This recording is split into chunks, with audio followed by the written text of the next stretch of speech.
तो इसमें टॉपिक जो हम लोग पढ़ने आ रहे हैं वो है आपका एसिडिटी ऑफ फिनॉल, है ना, एसिडिक कैरेक्टर ऑफ फिनॉल। तो फिनॉल का एसिडिक कैरेक्टर कैसे देखेंगे? तो फिनॉल आपका एक एसिडिक रिंग होती है। फिनॉल का हाइड्रोजन जो होता है वो एलिफेटिक अल्कोहल से ज्यादा एसिडिक होता है। कभी आपसे ऐसे कंपेयर करने को बोला जाए कि एक आपको लिख के दे दिया जाए कोई एलिफेटिक अल्कोहल, ठीक है, और एक आपको लिख के दे दिया जाए बेटा एरोमेटिक अल्कोहल, और आपसे पूछा है बताइए which one is more acidic, aliphatic alcohol ज्यादा एसिडिक है एरोमेटिक? एरोमेटिक है ना। तो एरोमेटिक अल्कोहल मोर एसिडिक होते हैं। क्या रीजन है इसके पीछे? हाँ, तो उसका रीजन सिंपल है कि फिनॉल का जैसे ही H निकलता है तो ये फिनॉक्साइड आयन बन जाता है। उसका जो कॉन्जुगेट बेस होता है वो फिनॉक्साइड आयन होता है, और फिनॉक्साइड आयन ये रेजोनेंस में स्टेबलाइज रहता है। लेकिन जो एलिफेटिक अल्कोहल होते हैं उनका उनके जो ऑक्सीजन का नेगेटिव चार्ज आता है वो लोकलाइज्ड होता है। लोकलाइज मतलब वो रेजोनेंस से स्टेबलाइज नहीं होता है ना। तो फिनॉल जो होते हैं मतलब एरोमेटिक अल्कोहल एलिफेटिक से तो ज्यादा एसिडिक होते हैं। अब जैसे ये क्वेश्चन है, इसमें आपको 5 आपको उसने अल्कोहल दिए हैं, जिसमें तो 4 तो आपको दिख रहे हैं कि ये देखिए 4 रिंग तो आपको फिनॉल की रिंग दिखनी चाहिए। 4 रिंग कौन सी है? फिनॉल की। और एक बीच में उसने कौन सा डाल दिया? एलिफेटिक अल्कोहल, है ना। इसका मतलब जो थर्ड है, ये जो एलिफेटिक अल्कोहल है ये सबसे लीस्ट एसिडिक होगा, क्योंकि रिमेनिंग 4 आर एरोमेटिक अल्कोहल, ठीक है। तो इनमें अगर हम लोग ऑर्डर की बात करें तो इसमें सबसे लीस्ट एसिडिक हमारा 4 हो जाएगा, थर्ड हो जाएगा, सॉरी थर्ड इसलिए हो जाएगा कि थर्ड वन आपका कैसा है? एलिफेटिक अल्कोहल है कि नहीं। और एलिफेटिक अल्कोहल एरोमेटिक अल्कोहल से लेस एसिडिक होते हैं। तो सबसे लास्ट में मैंने रख दिया इसको थर्ड में। अब बाकियों में देखना पड़ेगा रिलेशन, ठीक है। अब जैसे फर्स्ट वाला है तो फर्स्ट में आपको जो फंक्शनल ग्रुप उसने लगा के दिया है पैरा पोजीशन पे NO2, इसका आपको इलेक्ट्रॉनिक इफेक्ट देखना होगा कि ये कौन सा इलेक्ट्रॉनिक इफेक्ट लगा रहा है ना। तो ये आपका लगा रहा होगा -I में, कौन सा? -I, ठीक है, और M में भी माइनस, है ना। NO2 का NO2 ओवरऑल इलेक्ट्रॉन विड्रॉइंग होगा, I में -I और M में -M। -I से भी सिग्मा इलेक्ट्रॉन पुल कर रहा होगा -M से। तो बेटा इसका जब H निकलेगा H प्लस करके, तो यहाँ पे जो निगेटिव चार्ज आएगा ऑक्सीजन एटम पे, तो वो ठीक ठाक स्टेबल हो रहा होगा, है ना। वो बेटा इसके -I से भी थोड़ा बहुत स्टेबलाइज हो रहा होगा, और इसके -M से तो पूरी तरह से स्टेबलाइज हो रहा होगा, क्योंकि M इफेक्ट डिस्टेंस पे डिपेंड नहीं करता है ना।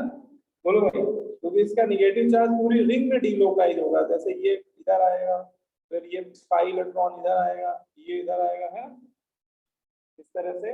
फिर वो NO2 के पाई बॉन्ड के साथ भी डिलोकाइज करेगा, ठीक है। अच्छा, सेकेंड में तो केवल फिनॉल ही दिया हुआ है, ठीक है। थर्ड तो लीस्ट एसिडिक हो गया क्योंकि एलिफेटिक है। थर्ड वाले को मैंने सबसे लास्ट में क्यों रख दिया? क्योंकि ये कैसा अल्कोहल है? एलिफेटिक। अच्छा, फोर्थ में मेथिल का कौन सा इफेक्ट लग रहा होगा? +I, है ना। हाइपर कॉन्जुगेशन भी लग रहा होगा पैरा पे तो। और मेथॉक्सी लास्ट में देखिए, मेथॉक्सी बैठा हुआ है। मेथॉक्सी का M में कौन सा इफेक्ट लग रहा होगा? +M। I में -I, और डोमिनेंट कौन सा होगा इसका? +M। तो +M से ओवरऑल वो इलेक्ट्रॉन डेंसिटी इंक्रीज कर रहा होगा ऑक्सीजन पे, यहाँ पे, है ना। और ऑक्सीजन पे इलेक्ट्रॉन डेंसिटी बढ़ने का मतलब वो उसका जो एनायन है वो क्या हो रहा है? डिस्टेबलाइज हो रहा है, ठीक है। तो सबसे ज्यादा स्टेबलाइज एनायन किसका होना चाहिए बताइए? फर्स्ट, है ना। तो इसका मतलब फर्स्ट आपका मोस्ट एसिडिक होना चाहिए, क्योंकि उसमें जो फिनॉक्साइड आयन है वो सबसे ज्यादा स्टेबल है ना। फिर इसके बाद सेकंड नंबर में,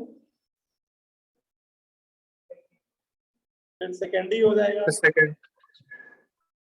हाँ ठीक है। फिर इसके बाद फोर्थ, फिफ्थ में,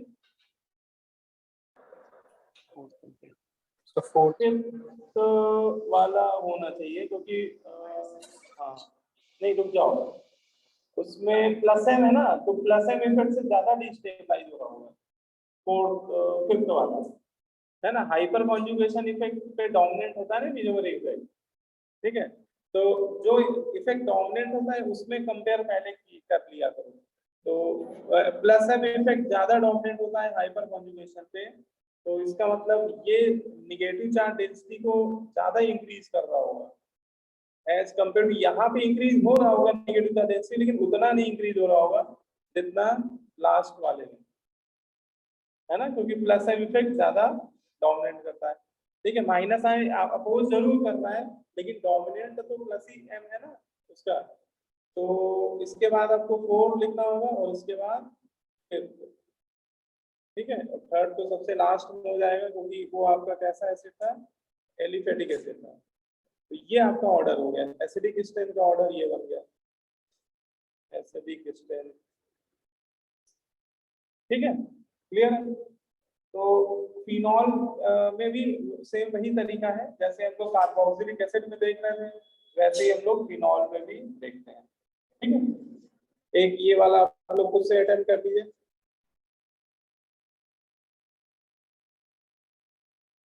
इन चारों में आप ही लोगों को बताना है कि क्या ऑर्डर होना चाहिए, एसिडिक कैरेक्टर का ऑर्डर क्या होना चाहिए। ये सभी फिनॉल के ही डेरिवेटिव दिए गए हैं आपको।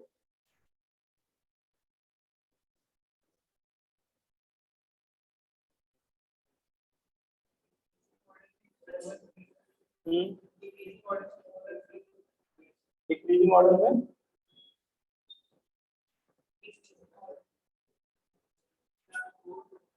सबसे ज्यादा आर्थो इफेक्ट केवल बेंजोइक एसिड में लगता है। आर्थो इफेक्ट तो फिनॉल में कभी मत लगाइएगा, आर्थो इफेक्ट बेंजोइक एसिड और एनिलीन में लगता है ना, और किसी भी एरोमेटिक ग्रुप में नहीं लगता है, ठीक है। सब फर्स्ट से सबसे ज्यादा स्टेबल होगा, फिर सर सेकंड, फिर थर्ड, फिर फोर्थ,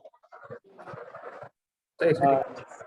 इसमें आपको ये देखना होगा, देखिए इसमें सबके आप कार्बन आयन बना लीजिए। जैसे इसका H हटाएंगे तो ये बनेगा फिनॉक्साइड आयन, ठीक है। सेकेंड में इसका H निकाल दीजिए तो ये बनेगा आपका आयन O माइनस और पैरा पे मेथिल है। थर्ड वन में भी सेम वही तरीका, सबके एसिडिक हाइड्रोजन हटाते जाइए और इनके करस्पॉन्डिंग कॉन्जुगेट बेस बनाते जाइए। अब हम लोग को एक कॉन्जुगेट बेस की स्टेबिलिटी को देखना है, ठीक है। तो इसमें आर्थो इफेक्ट नहीं लगता है, O माइनस कोई बल्कि ग्रुप नहीं है, ऑक्सीजन एक सेकेंड पीरियड एलिमेंट का छोटा सा एटम है, तो अकेला ऑक्सीजन इज नॉट ए बल्कि ग्रुप, तो इसमें स्टेरिक क्राउडिंग होगी नहीं, है ना, इतनी कि वो आउट ऑफ प्लेन हो जाए। तो वो आर्थो इफेक्ट ये चाहो तो लिख लेना, ortho effect is not operate in derivative of phenol, है ना, फिनॉल में ऑपरेट ही नहीं होता है आर्थो इफेक्ट, ठीक है। इसमें आपको इलेक्ट्रॉनिक इफेक्ट ही देखना होगा। देखो इसमें सेकेंड वाले में देखिए मेथिल का पैरा पोजीशन पे मेथिल जो लगा है, इसका आई में प्लस आई लग रहा होगा और हाइपर कॉन्जुगेशन इफेक्ट भी लग रहा होगा, है ना। और दोनों इफेक्ट की वजह से वो ऑक्सीजन पे नेगेटिव चार्ज डेंसिटी को क्या कर रहा होगा, इंक्रीज कर रहा होगा, ठीक है, क्लियर है। अच्छा, दो एरो इसलिए बना दिए कि एक एरो आई के लिए और एक एरो हाइपर कॉन्जुगेशन, है ना, जिससे थोड़ा आइडिया है। अब मेटा वाला देखो बेटा, थर्ड में मेटा पे हाइपर कॉन्जुगेशन ऑपरेट नहीं होता है, तो यहाँ पे आई इफेक्ट ही ऑपरेट हो पा रहा होगा। हाँ, ये कि थोड़ा आई इफेक्ट पैरा वाले से थोड़ा ज्यादा होगा, ठीक है ना, थोड़ा सा डिस्टेंस कम हो गई, तो यहाँ भी निगेटिव चार्ज डेंसिटी बढ़ रही होगी। लेकिन अब मुझे आप ये बताओ कि ज्यादा किसमें इंक्रीज हो रही होगी, इन दोनों में निगेटिव चार्ज डेंसिटी किसमें ज्यादा इंक्रीज हो रही होगी, तो 3 में, थर्ड में कि सेकंड में। सेकंड में इसलिए क्योंकि तो उसमें हाइपर कॉन्जुगेशन इफेक्ट एडिशनली लग रहा है और जो कि डिस्टेंस इंडिपेंडेंट होता है और आई इफेक्ट पे डोमिनेंट भी होता है। तो पहले तो हमें हाइपर कॉन्जुगेशन को ही देखना चाहिए, पहले जो पावरफुल इफेक्ट होता है उसी को देखा जाता है। आई, पहले आप आई इफेक्ट को इग्नोर कर ली, देखिए आप पहले किसमें देखिए हाइपर कॉन्जुगेशन किसमें लग रहा है, हाइपर कॉन्जुगेशन से जितना इलेक्ट्रॉन डेंसिटी बढ़ रही होगी उतना आई से थोड़ी ना बढ़ रही होगी प्लस आई में, तो इसमें हाइपर कॉन्जुगेशन लग ही नहीं पा रहा है, एब्सेंट है, इसलिए निगेटिव चार्ज डेंसिटी इसी में ज्यादा इंक्रीज हो रही होगी सेकंड में, ठीक है। और लास्ट वाले में क्या हो रहा है कि इसमें आंखों में आई इफेक्ट बहुत पावरफुल हो गया है क्योंकि डिस्टेंस बहुत कम हो गई और हाइपर कॉन्जुगेशन तो उतना ही लग रहा होगा जितना यहाँ पे लग रहा है, इन दोनों का हाइपर कॉन्जुगेशन का मैग्नीट्यूड तो सेम ही होगा ना, क्योंकि हाइपर कॉन्जुगेशन डिस्टेंस पे थोड़ी डिपेंड करेगा। तो अब इन दोनों में देखो बेटा, यहाँ पे मेथिल बैठा है, यहाँ पे मेथिल बैठा है, तो इसमें इलेक्ट्रॉन डेंसिटी ज्यादा इंक्रीज हो रही होगी फोर्थ में, है ना, क्योंकि उसका आई ज्यादा स्ट्रॉन्ग है, क्योंकि हाइपर कॉन्जुगेशन तो वहां सेम ही हो गया ना, हाइपर कॉन्जुगेशन डिस्टेंस पे डिपेंड नहीं करता। तो सबसे ज्यादा इलेक्ट्रॉन डेंसिटी बढ़ रही है लास्ट वाले में और निगेटिव चार्ज डेंसिटी बढ़ रही है, तो मतलब एनायन हमारा अनस्टेबल हो रहा है ना। इसका मतलब सबसे लीस्ट एसिडिक होना चाहिए कौन सा, फोर, ठीक है। इसके बाद इससे थोड़ा सा ज्यादा एसिडिक कौन सा होना चाहिए, सेकेंड, इससे थोड़ा सा ज्यादा एसिडिक थर्ड, और बेटा ये सबसे ही ज्यादा एसिडिक होना चाहिए इसमें, क्योंकि कोई इलेक्ट्रॉन डेंसिटी बढ़ा नहीं रहा है बेटा, बाकी सब में कोई इलेक्ट्रॉन डेंसिटी बढ़ाने वाले ग्रुप बैठे हुए हैं, है ना। तो सबसे ज्यादा एसिडिक तो फिनॉल ही है, ये ऑर्डर हो गया एसिडिक इसमें, ठीक है ना, क्लियर। तो तरीका वही है, सेम ही मेथड है ना, कोई पॉइंट ना समझ में आए तो उसमें बिल्कुल आप पूछ सकते हैं, ठीक है ना। अब इसमें एक इफेक्ट हम लोग पढ़ने आ रहे हैं, हाइड्रोजन बॉन्डिंग का क्या इफेक्ट पड़ता है, effect of hydrogen bonding in acidic strength of phenol, phenol की एसिडिक स्ट्रेंथ में हाइड्रोजन बॉन्डिंग का क्या रोल है, ठीक है। फिनॉल की एसिडिक स्ट्रेंथ में हाइड्रोजन बॉन्डिंग का क्या रोल होता है, तो देखिए फिनॉल में मैंने बताया कि आपको इफेक्ट नहीं लगता है, ठीक है, लेकिन उसकी जगह हाइड्रोजन बॉन्डिंग आ जाती है ना, इसमें लिखो, इस बात को लिख लो पहले आप, इस बात को नोट कर डालो पहले, देखो ortho effect is not applicable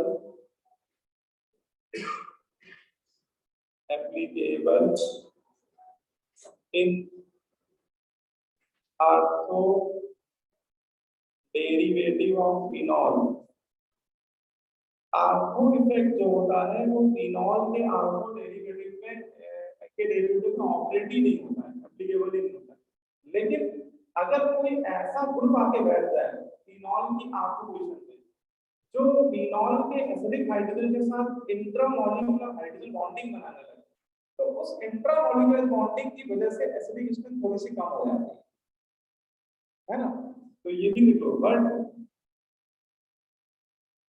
but due to formation of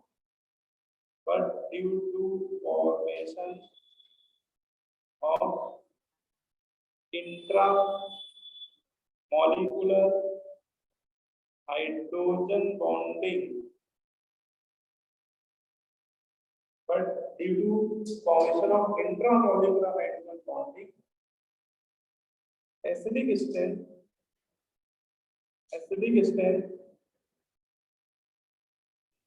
or ortho derivative decreases slightly,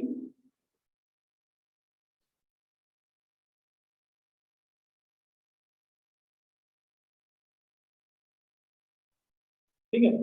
यहाँ पे एक इम्पोर्टेंट बात समझ में आपको समझनी है कि फिनॉल के केस में आर्थो इफेक्ट का तो कोई रोल नहीं होता है, लेकिन अगर कभी ऐसा दिख रहा हो फिनॉल की आर्थो पोजीशन पे कोई ऐसा फंक्शनल ग्रुप बैठ जाए जो फिनॉल के एसिडिक हाइड्रोजन के साथ क्या बनाने लगे, इंट्रामॉलिक्यूलर बॉन्डिंग, तो उसकी वजह से थोड़ा सा एसिडिक एटर कम हो जाती है, ठीक है, बहुत कम नहीं होती है, थोड़ा सा कम होती है। थोड़ा सा कम होने का मतलब ये बताते हैं क्या मतलब है इसका।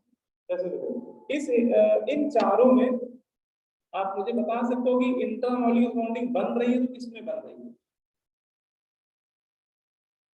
सर फोर्थ वाले में। फोर्थ में, जिसमें ग्रुप एक दूसरे की वान टू वान रेडियाई में आएंगे तभी तो एच बॉन्डिंग बन पाएगी। ठीक है, तो इसमें यहाँ पर बनती दिख रही है। ये जो लास्ट वाला आप देखो तो इसमें इस हाइड्रोजन पे थोड़ा सा डेल्टा पॉजिटिव चार्ज होगा और ऑक्सीजन पे डेल्टा नेगेटिव होगा, और ये हाइड्रोजन जो फिनॉल का हाइड्रोजन है एक वीक क्वांटम ऑफ फोर्स से अटैच हो जाएगा उसके ऑक्सीजन के साथ, क्योंकि हाइड्रोजन बॉन्डिंग एक तरह का क्वांटम ऑफ फोर्स ही होता है।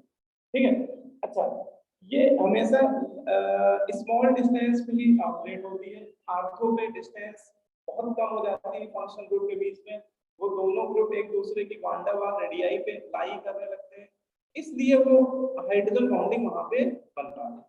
लेकिन यहाँ पे मेटा में देखिए तो मेटा में एक ये ग्रुप डिस्टेंस, इनके बीच का डिस्टेंस बढ़ गया है, इंक्रीज हो गया, तो ये ग्रुप एक दूसरे की वान टू वान रेडियाई पे नहीं आ रहे, तो मेटा पे नहीं बनती है। पैरा पे भी, तो पैरा में और डिस्टेंस इंक्रीज होगी तो पैरा में भी नहीं बन रही।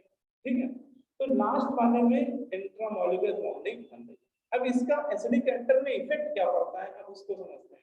तो देखिए पहले क्या करो, एच बॉन्डिंग को 2 सेकंड के लिए भूल जाओ, आप एच बॉन्डिंग को मत देखो, है ना, और बिना एच बॉन्डिंग को देखे हुए अपना ऑर्डर लिख डालो, है ना, आप भूल जाओ कि इसमें बॉन्डिंग हो रही है ना, इसको कंसीडर ना करते हुए अगर आपसे बोला जाए कि बताइए कि एसिडिक कैरेक्टर का क्या ऑर्डर है ना, तो देखो पहले वाले में तो कोई ग्रुप ही नहीं है बेटा, सेकेंड वाले में एक ग्रुप बैठा हुआ है NO2, NO2 का I में -I, M में -I, बहुत स्ट्रॉन्ग इलेक्ट्रॉन विटाइन ग्रुप बैठा हुआ है, तो ये एसिडिक कैरेक्टर बढ़ा रहा होगा, अच्छा खासा बढ़ा रहा होगा, यहाँ पे जो नेगेटिव चार्ज आ रहा होगा उसको मिनिमाइज कर रहा होगा।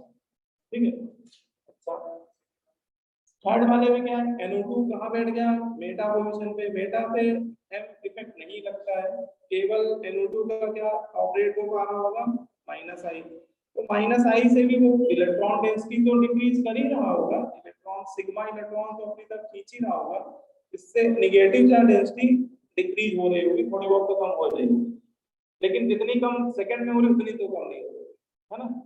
आर्थो पे देखा जाए तो आर्थो में NO2 का I इफेक्ट बहुत दमदार हो गया होगा, बहुत स्ट्रॉन्ग -I लग रहा होगा, क्योंकि बिल्कुल पड़ोस से खींच रहा है वो, है ना, जस्ट सेकंड पोजीशन से पुल कर रहा है, सेकंड पोजीशन पे I इफेक्ट बहुत ज्यादा होता है, और M तो पूरा पूरा लग ही रहा होगा, M तो पूरा पूरा -M लग रहा होगा। अच्छा, M इफेक्ट डिस्टेंस पे डिपेंड नहीं कर सकता, तो M इफेक्ट तो दोनों जगह क्या होगा, सेम, जितना M इफेक्ट लग रहा है बेटा सेकंड में -M उतना लग रहा है लास्ट में, तो देखो -I किसमें ज्यादा लग रहा है, फोर्थ में। तो अगर आपसे मैं बोलूं कि बताइए एसिडिक का ऑर्डर क्या होना चाहिए, अभी हाइड्रोजन बॉन्डिंग को मैंने नहीं देखा, तो इस हिसाब से क्या आंसर होना चाहिए, 4 2 3 1, ये एक्सपेक्टेड ऑर्डर है। ये तब हम लोग बोल रहे हैं जब हम लोग हाइड्रोजन बॉन्डिंग को नहीं नजर में रख रहे हैं, उसको कंसीडर नहीं कर रहे, ठीक है, लेकिन फिनॉल में जब भी हाइड्रोजन बॉन्डिंग बनती है तो एसिडिक इफेक्ट में परिवर्तन आते हैं, चेंजेस आते हैं। क्या चेंजेस आते हैं, देखो एसिडिक स्टेट होता क्या है, कोई भी एसिड एसिड की तरह क्यों बिहेव करता है, एसिड होते क्या है, जो अपना प्रोटॉन दे दे आसानी से, भाई आरएनएस तो ये बोलती है ना, जो अपने H+ आयन दे दे, और इसका H+ आयन तो हाइड्रोजन बॉन्डिंग से कनेक्ट हो गया, ये अपना H+ आयन क्यों देगा आसानी से, है ना, वो अपने पड़ोस में जो NO2 ग्रुप है उसके साथ क्या हो गया, टाइटली बॉन्डेड हो गया हाइड्रोजन बॉन्डिंग से, तो उसके प्रोटॉन लॉस करने की टेंडेंसी क्या हो गई, कम हो गई, बोलो भाई, है ना। लेकिन अगर देखा जाए तो सबसे ज्यादा एसिडिक यही आ रहा है, अगर हाइड्रोजन बॉन्डिंग को हम लोग क्या करें, इग्नोर कर दें, तो सबसे ज्यादा इलेक्ट्रॉनिक इफेक्ट के हिसाब से सबसे ज्यादा एसिडिक यही होना चाहिए, लेकिन हाइड्रोजन बॉन्डिंग अपोज करता है एसिडिक कैरेक्टर को, उसमें उसने हाइड्रोजन को पकड़ रखा है, उसका ऑक्सीजन हाइड्रोजन से क्या है, बॉन्डेड है ना, तो यहाँ पे जो हाइड्रोजन बॉन्डिंग बन रही है इसकी वजह से इसका एसिडिक एंटर क्या हो जाता है, थोड़ा सा कम हो जाता है। ये देखो मैं थ्योरी में लिखा भी डिक्रीजेस स्लाइटली। स्लाइटली का मतलब सर कि बस एक थोड़ा सा चेंज होगा। देखो सेकंड वाले का और फोर्थ वाले में ये चेंज आएगा, मतलब सेकंड वैसे तो फोर्थ सबसे ज्यादा होना चाहिए सेकंड, लेकिन हाइड्रोजन इंट्रा वाले बॉन्डिंग वजह से इसके जस्ट पीछे वाले के साथ ऑर्डर रिवर्स हो जाएगा, है ना। अच्छा इतना भी कम नहीं होगा कि ये बिल्कुल पीछे आ जाए, है ना, क्योंकि उसमें इलेक्ट्रॉनिक इफेक्ट सबसे ज्यादा इफेक्टिव है, ठीक है। और हाइड्रोजन बॉन्डिंग इतनी कोई तगड़ी बॉन्डिंग भी नहीं होती, थोड़ी सी हिट दोगे तो आसानी से बॉन्ड तोड़ भी जाते हैं, ठीक है। इसलिए हाइड्रोजन बॉन्डिंग बहुत ज्यादा इफेक्ट नहीं लाते हैं। हाँ लेकिन क्या कैसे करेंगे, जो ऑर्डर इलेक्ट्रॉनिक इफेक्ट के हिसाब से आया करेगा उसमें जिसमें इंट्रामॉलिक्यूलर बॉन्डिंग हो रही है। इंट्रामॉलिक्यूलर बॉन्डिंग किसमें हो रही है, फोर्थ वाले में। इंट्रामॉलिक्यूलर हाइड्रोजन बॉन्डिंग किसमें हो रही है, फोर्थ वाले में। इसका एसिडिक इफेक्ट अपने से पीछे वाले से कम हो जाएगा और पीछे वाले का इससे ज्यादा हो जाएगा, इतना फर्क आएगा। इसका मतलब जो एक्चुअल या एक्सपेरिमेंटल ऑर्डर देखा जाता है, जब इनकी के वैल्यूज देखी जाती है तो उसमें यही ऑर्डर देखने को मिलता है ना। मतलब जो सेकंड वाला है, सेकंड वाला मतलब समझ लो, सेकंड वाला ये पैरा डेरिवेटिव, पैरा डेरिवेटिव का एसिडिक कैरेक्टर आर्थो से ज्यादा हो जाता है। और सही बोला जाए तो आर्थो का पैरा से थोड़ा सा कम हो रहा है। क्यों कम हो रहा है, due to formation of intramolecular hydrogen bond, ठीक है। लेकिन मेटा से कम नहीं हो रहा है ना, इतना भी कम नहीं हो रहा कि मेटा से कम हो गया। बोलो भाई, इसका मतलब सबसे ज्यादा पैरा वाला है, पैरा डेरिवेटिव, उसके बाद आपका आर्थो, फिर मेटा और लास्ट में तो फिनॉल। तो ये ऑर्डर आता है, ये इसका एक्सपेरिमेंटल या करेक्ट जो ऑर्डर है वो एसिडिक एल्कोहल का या। तो ये एक अच्छा एप्लीकेशन है, इसको ध्यान रखिएगा आप लोग। कभी भी फिनॉल के किसी डेरिवेटिव में इंट्रामॉलिक्यूलर बॉन्डिंग होने लगे तो उसकी वजह से उसका एसिडिक थोड़ा सा कम हो जाएगा। क्वेश्चन करने का सिंपल तरीका, पहले आप एस बॉन्डिंग को भूल जाइएगा, पहले आप इलेक्ट्रॉनिक इफेक्ट के हिसाब से अपना ऑर्डर अरेंज कर लीजिएगा, फिर जिसमें एस बॉन्डिंग हो रही है इंट्रामॉलिक्यूलर उसका अपने पीछे वाले से ऑर्डर इंटरचेंज कर लीजिएगा, ठीक है ना। तो यहाँ पे फोर्थ में बॉन्डिंग हो रही थी, उसके जस्ट पीछे सेकंड आ रहा था, तो सेकंड और फोर्थ में ऑर्डर क्या हो गया, ठीक है ना। इतना बस आपको काम करना पड़ेगा, ठीक है। तो ये आपको अच्छा है, आप बोलो इतनी बात समझ में आएगी नहीं। तो ये ध्यान रखना, आर्थो इफेक्ट लगता नहीं है इसमें, फिनॉल के डेरिवेटिव में आर्थो इफेक्ट नहीं लगता है, क्योंकि फिनॉल का ओ जो होता है वो कोई बल्कि नहीं होता है। आर्थो इफेक्ट के पीछे रीजन क्या था, बल्कि ग्रुप होता था, जो COOH होता था वो बहुत बल्कि होता था, इसीलिए वो आउटर प्लेन हो जाता था। यहाँ वो बल्कि ही नहीं है, आउटर प्लेन क्यों होगा, तो यहाँ एसिडिक एंटर आर्थो इफेक्ट की वजह से इफेक्ट नहीं करता, ठीक है। बोलो तो बात समझ आएगी। तो ये इसका एक ही, ये सबसे पॉपुलर एग्जांपल है ना। इसका एक ही एग्जांपल आपको मिलेगा आपके सिलेबस में, यही एक एग्जांपल है भी, तो इसको तो आप लोग याद रखिएगा, ठीक है सर।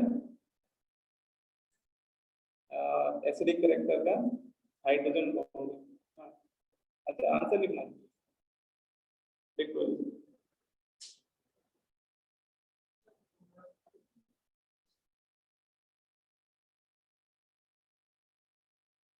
ठीक है।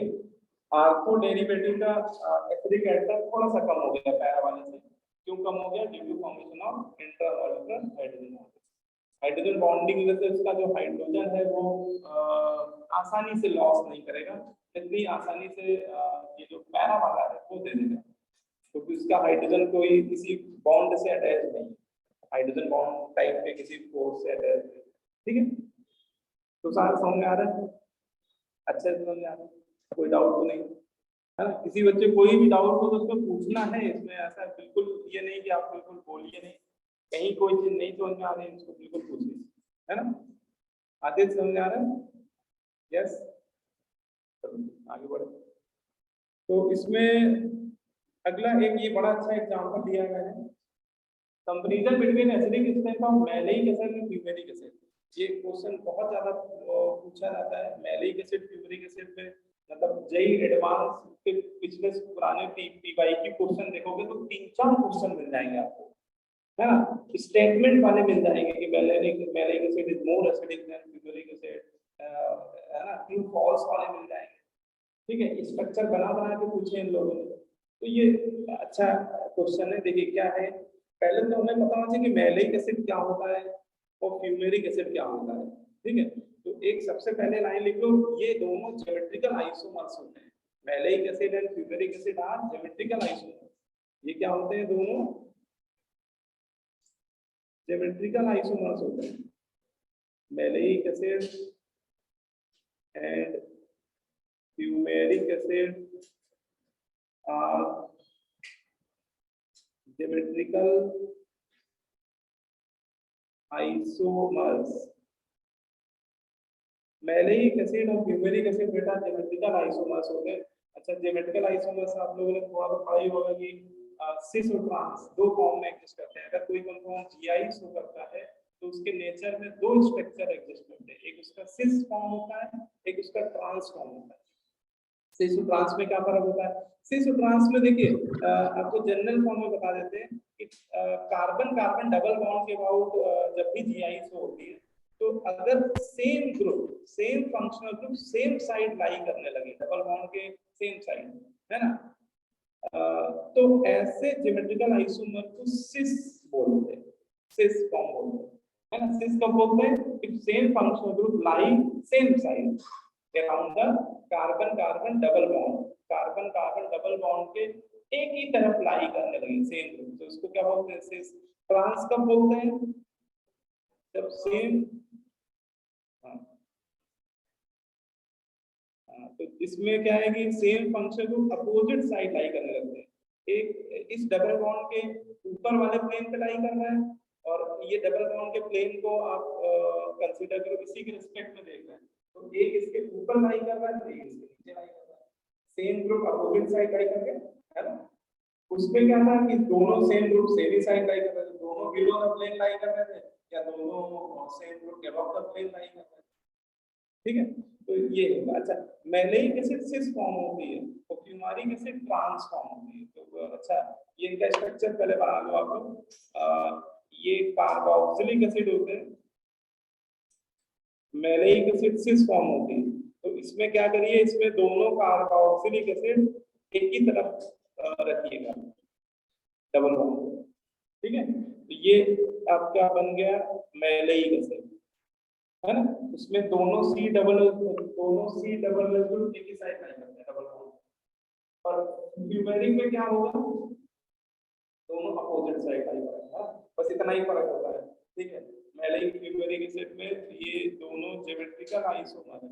इसमें सी डबल एस जो है ये डबल बॉन्ड के प्लेन के रिस्पेक्ट में अपोजिट साइड लाई करते हैं, इसको ट्रांस बोलते हैं, और ये फ्यूमेरिक एसिड होता है, ठीक है। अब यहाँ पर इन दोनों की एसिडिक स्ट्रेंथ को हम लोग कंपेयर करने जा रहे हैं, ठीक है। यहाँ पे इन दोनों की हम लोग क्या करने जा रहे हैं, एसिडिक स्ट्रेंथ को कंपेयर करना है। अब एक चीज बताओ कि इसमें जैसे मैंने ही बताया तो इसमें कितने एसिडिक हाइड्रोजन आपको दिख रहे हैं? Number of acidic hydrogen present in malic acid 2 acidic hydrogen oxygen से डायरेक्टली बॉन्डेड हाइड्रोजन एसिडिक होते हैं, वो कार्बन कार्बन से जो बॉन्डेड है वो एसिडिक नहीं है, डबली बॉन्डेड कार्बन के हाइड्रोजन एसिडिक। तो इसका मतलब इसके पास भी, अच्छा इसके पास भी दो ही एसिडिक, दोनों के पास दो दो एसिडिक हाइड्रोजन, ठीक है। और जब किसी एसिड के पास दो एसिडिक हाइड्रोजन होते हैं तो उनके लिए दो डिसोसिएशन कांस्टेंट डिफाइन होते हैं। ये हम लोगों ने आयनिक इक्विलिब्रियम में पढ़ा होता है, याद आ रहा है? जैसे हम लोगों ने H2S के दो डिसोसिएशन कांस्टेंट पढ़े थे। पहले H2S जब पानी में डालते हैं तो पहले वो अपना पहला H देता है पानी के अंदर, तो उसका Ka1 डिफाइन होता है। फिर जब वो HS माइनस अपना दूसरा H लॉस करता है तो उसका Ka2 डिफाइन होता है। बात समझ आ रही है ना? जैसे H3PO4 H3PO पर 3 एसिडिक हाइड्रोजन होते हैं। जब वो पहला H प्लस आयन लॉस करता है तो K1 डिफाइन होता है, दूसरा K2, तीसरा देता है K3, तो वो 3 स्टेप में आयनाइज होता है। और वीक एसिड जो होते हैं वो स्टेप वाइज आयनाइज होते हैं, एक बार में सारे H प्लस आयन नहीं दे देते हैं, वो वीक होते हैं, है ना। अब जैसे मान लो कि गरीब इंसान है ना, और अब मान लो कि कोई भी गरीब इंसान है, मैं ही गरीब इंसान हूँ, ठीक है, और मुझे इस संस्था में अपने बच्चे को पढ़ाना है, रेजोनेंस जैसी संस्था में, उस बड़ी रकम फीस भरनी है, तो मैं क्या कहूँगा, उनसे रिक्वेस्ट करूँ तो भैया इंस्टॉलमेंट में ले लो, एक बार में नहीं दे पाएंगे पूरी फीस, है ना। ऐसे वीक एसिड गरीब इंसान है, एक बार में सारे थोड़े H प्लस आयन दे देंगे, पहले एक देगा, फिर उसके बाद इक्विलिब्रियम बनेगा, फिर दूसरा H प्लस आयन देगा, दूसरा इक्विलिब्रियम बनेगा, तो उस स्टेप में H प्लस आयन देगा। बात समझे?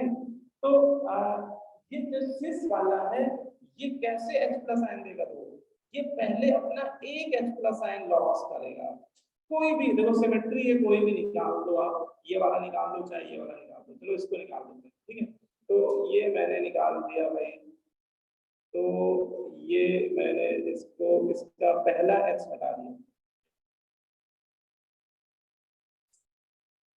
ठीक है, ये मैंने क्या किया, इसका पहला H हटा दिया।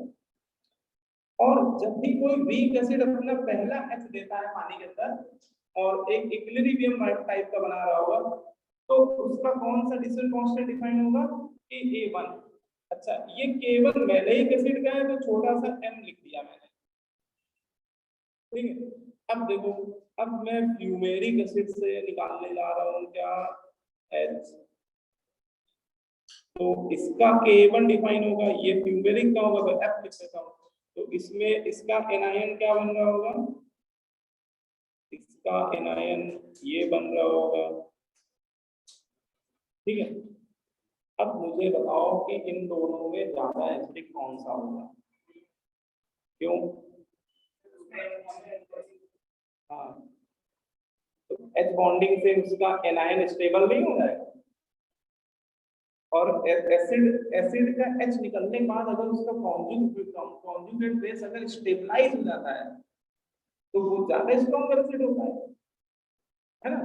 हम लोगों को यहाँ पे क्या देखना है, इन दोनों ये दोनों जो कॉन्जुगेट बेस बनता है इनकी स्टेबिलिटी देखनी है, तो इसमें कौन ज्यादा स्टेबल है, देखो इसमें मैलेइक एसिड का जो कॉन्जुगेट बेस है वो ज्यादा स्टेबल है, क्यों, जैसे H निकल रहा है देखो ये वाला, तो इसका जो दूसरा हाइड्रोजन है वो इसके O- के साथ क्या बना देता है, इंट्रामोलिकुलर हाइड्रोजन बॉन्डिंग, जिसकी वजह से ये एनायन क्या हो जाता है, स्टेबलाइज हो जाता है, इंटरमोलिकुलर बॉन्डिंग बनेगा तो इसका नेगेटिव चार्ज थोड़ा सा कम हो जाएगा ना, है ना। अच्छा, और यहाँ पे देखो क्या ये H बॉन्डिंग बना पा रहा होगा, ये डिस्टेंस बहुत ज्यादा हो गई है ना, डायग्राम से समझ में आ रहा है, अपोजिट डायरेक्शन लाई हो रहा है, तो इतनी लंबी H बॉन्डिंग कहाँ बन जाएगी, है ना, वैसे कि वांडवान फोर्स होते हैं, तो ये दोनों ग्रुप एक दूसरे की वांडवान रेडियस पे नहीं आ रहे थे, तो यहाँ पे कोई हाइड्रोजन बॉन्डिंग नहीं बन पा रही है, नो हाइड्रोजन बॉन्डिंग अदर्स, ठीक है। तो इसके हिसाब से बताओ कौन सा एनायन ज्यादा स्टेबल है, मैलेइक एसिड का एनायन ज्यादा स्टेबल हो गया due to formation of intramolecular bonding, इसलिए Ka1 किसका ज्यादा होगा, अगर आपसे कंपैरिजन किया जाए कि मैलेइक एसिड का Ka1 ज्यादा होगा कि फ्यूमेरिक एसिड का Ka1 ज्यादा होगा,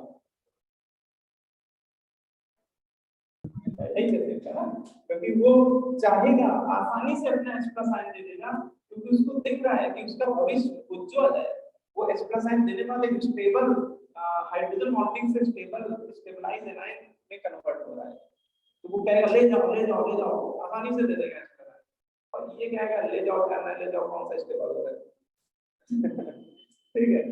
तो पहला H कौन आसानी से दे देता है, मतलब फर्स्ट डिसोसिएट कांस्टेंट किसका ज्यादा है, मैलेइक एसिड का, लेकिन अभी पिक्चर खत्म नहीं हुई, अभी दूसरा एसिडिक हाइड्रोजन और है, अभी इनका K2 भी कंपेयर करना है। अभी जैसे मैंने K1 कंपेयर किया, ऐसे किनका K2 भी कई बार पूछा जाता है। अब बताओ कि मैं बोलूं कि भैया अब ये जो दूसरा हाइड्रोजन बचा हुआ है, दोनों के पास एक एक हाइड्रोजन अभी बचा है कि नहीं बचा, एसिडिक हाइड्रोजन, अब दूसरा हाइड्रोजन आसानी से कौन दे देगा? तो फ्यूमेरिक एसिड। फ्यूमेरिक एसिड आसानी से देगा, क्योंकि वो तो माया जाल में फंस गया है ना। ये तो हाइड्रोजन बॉन्डिंग में उलझ के रहेगा, अब वो निकलना नहीं चाहेगा, ये वाला हाइड्रोजन अब निकलना नहीं चाहेगा। ये वही सिचुएशन हो गई जैसे फिनॉल की आंखों में NO2 बैठ गया था और उसका H बॉन्डिंग से कनेक्ट हो गया था। तो ये जो दूसरा वाला हाइड्रोजन है जो बॉन्डिंग से जुड़ा, अब वो आसानी से रिलीज करेगा अपने H+ आयन, लेकिन ये कहेगा भैया हम तो हमारा पंछी है ना, अभी भी स्टेबल नहीं है और H+ आयन मेरे पास तो और स्टेबल होने वाले, तो ठीक है ले जाओ। तो ये वाला तो आसानी से H+, ये कोई माया जाल में नहीं फंसा हुआ है, वो तो माया मुंह में फंस गया भाई, ऊपर फंसा है। तो इसका मतलब अब दूसरा H+ आयन कौन आसानी से दे देगा? ये दे देगा। इसका मतलब अगर इन दोनों के Ka2 का कंपैरिजन किया जाए सेकंड डिसोसिएशन कांस्टेंट का, तो Ka2 किसका ज्यादा होगा? Ka2 फ्यूमेरिक एसिड का ज्यादा होगा। और ये जेई वाले इसके पीछे पड़ चुके, कई बार क्वेश्चन ये पूछ चुके कि मैलेइक एसिड और फ्यूमेरिक एसिड में K1 किसका ज्यादा और Ka2 किसका ज्यादा।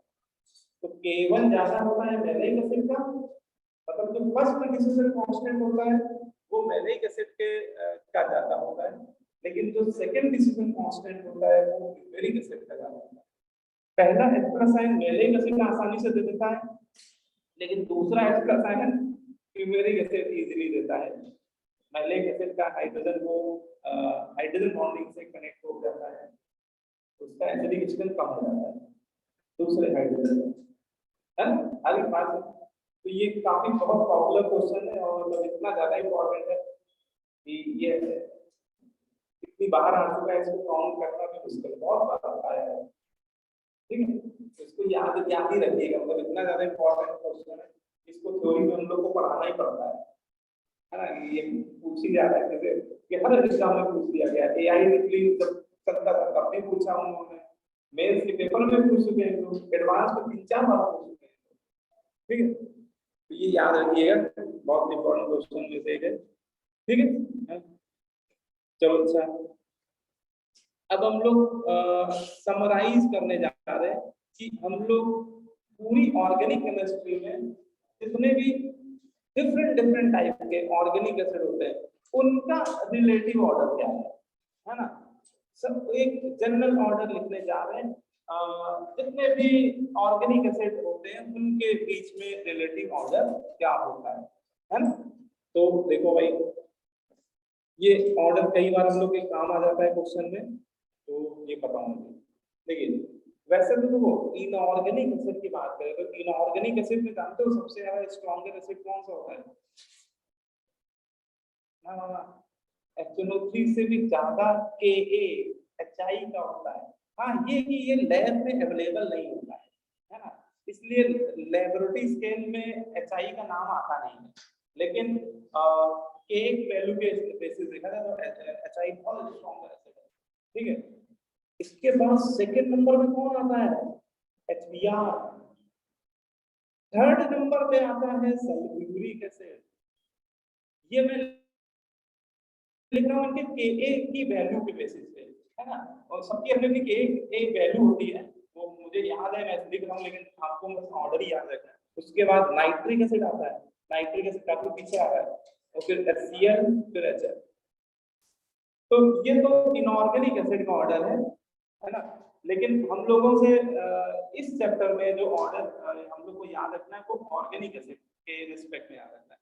फिर भी मैंने ये लिख दिया कि कम से कम थोड़ा आपको आइडिया होना चाहिए, ठीक है।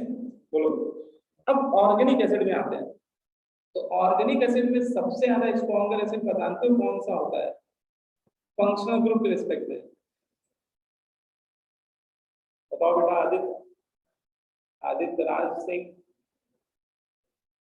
राय, अरे सब एक ही बात, राय ही तो राज करेगा। चलो बताओ क्या होगा। सबसे ज्यादा स्ट्रॉन्गर एसिड होते हैं सल्फोनिक एसिड। अपना सल्लू भाई, सल्फोनिक एसिड, इसको हम लोग क्या बोलते हैं? सल्लू। सल्लू मतलब सलमान खान। ठीक है, देखो ये मैं याद करने का तरीका भी बता रहा हूँ क्योंकि कैसे आपको दिमाग में बैठा लेना है। ठीक है, ये लिख लो, इसको लिख लो सल्लू। सही लिख रहा हूँ मैं हिंदी? सलमान। ये ऑर्गेनिक एसिड में सबसे स्ट्रॉन्गर एसिड होते हैं। ठीक है ना? अच्छा, लेकिन अगर यहाँ पे आर की जगह मैं पीएच लगा दूं, है ना, जैसे मैं 2 सल्फोनिक एसिड लिखता हूँ, आप लोग बताइए, एक मैं लिख दूं एरोमेटिक सल्फोनिक एसिड और एक मैं लिख दूं एलिफेटिक सल्फोनिक एसिड, तो अच्छा तो इन दोनों में ज्यादा एसिडिक कौन सा होगा? एरोमेटिक वाला तो ज्यादा होगा क्योंकि फेनिल का माइनस आई लग रहा होगा, मेथिल का प्लस आई, है ना। तो इसका मतलब ये भी बोल सकते हैं कि सल्फोनिक एसिड में कभी झगड़ा हो जाए, अगर आपको एक एलिफेटिक एक एरोमेटिक दे दिया जाए तो ज्यादा एसिडिक किसको बोलेंगे? एरोमेटिक को। वो तो इलेक्ट्रॉनिक इफेक्ट लगा लगा के हम लोग बात करेंगे। ठीक है, तो फंक्शनल ग्रुप में सबसे ज्यादा एसिडिक है आपका सल्लू भाई अपना। अब देखो सल्लू के बाद कौन है?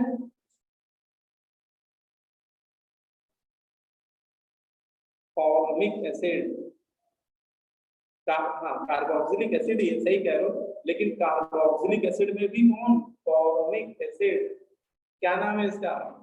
Formic acid.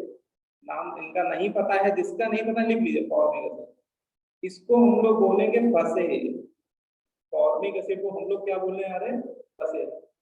सलमान फसे, है ना। एक सलमान का पुराना केस था हिरन वाला, है ना, उसमें वो जेल में भी गए हैं एक बार। तो सलमान फंसे, कहाँ फंसे? केस में फंसे, ठीक है, और कहाँ गए? जेल में। जेल में उनको मिले बाबा आसाराम, वो पहले से अंदर थे। बाबा आसाराम नाम जानते हो क्या? है? तो बाबा आसाराम Yes. मतलब बेंजोइक एसिड। इसके बाद आपको किसको लिखना है? Benzoic acid. बेंजोइक एसिड को हम लोग क्या बोल रहे हैं? बेंजोइक एसिड को बोल रहे हैं बाबा। ठीक है, सलमान फंसे, है ना, और उनको कहा कौन मिल गए वहां पे? बाबा आसाराम। आसाराम से एसिटिक एसिड है ना, तो इसके बाद लिख लो एसिटिक एसिड। एसिटिक एसिड, ये जो ऑर्डर है ना वो के वैल्यू के बेसिस पे आता है। आसाराम। तो देखो यहाँ तक की कहानी समझ में आ गई कि सल्फोनिक एसिड सबसे ज्यादा एसिडिक होते हैं, फिर सलमान फंसे मतलब फॉर्मिक एसिड। फॉर्मिक एसिड के बाद बेंजोइक एसिड, बाबा जी मिल गए कौन? Asaram, acidic acid. ठीक है, अब आगे का सीन क्या है कि सलमान बाबा आसाराम दोनों एक ही केबिन में है। अब वो क्या कर रहे हैं वहां पे? ठीक है, वहां पे पार्टी कर रहे हैं। ठीक है, क्या कर रहे हैं? पार्टी पे वीआईपी लोग हैं, पार्टी तो करेंगे। तो क्या कर रहे हैं? पार्टी कर रहे हैं। पार्टी में क्या कर रहे हैं? कॉफी बना बना के पी रहे हैं। क्या बना रहे हैं? कॉफी बना रहे हो। कॉफी, है ना, कॉफी।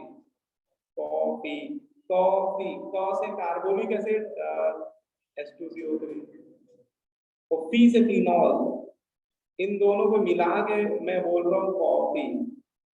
इनके नाम H2CO3 को क्या बोलते हैं? ये तो यार छोटी क्लास में पढ़ाई जाता है। H2CO3 कार्बोनिक एसिड, बहुत अनस्टेबल एसिड होता है, वीक एसिड, कार्बोनिक एसिड। और ये फिनॉल हो गया, इन दोनों को मिला के मैं क्या बोल रहा हूँ? कॉफी। ठीक है, कहाँ से? कार्बोनिक एसिड और पी से फिनॉल।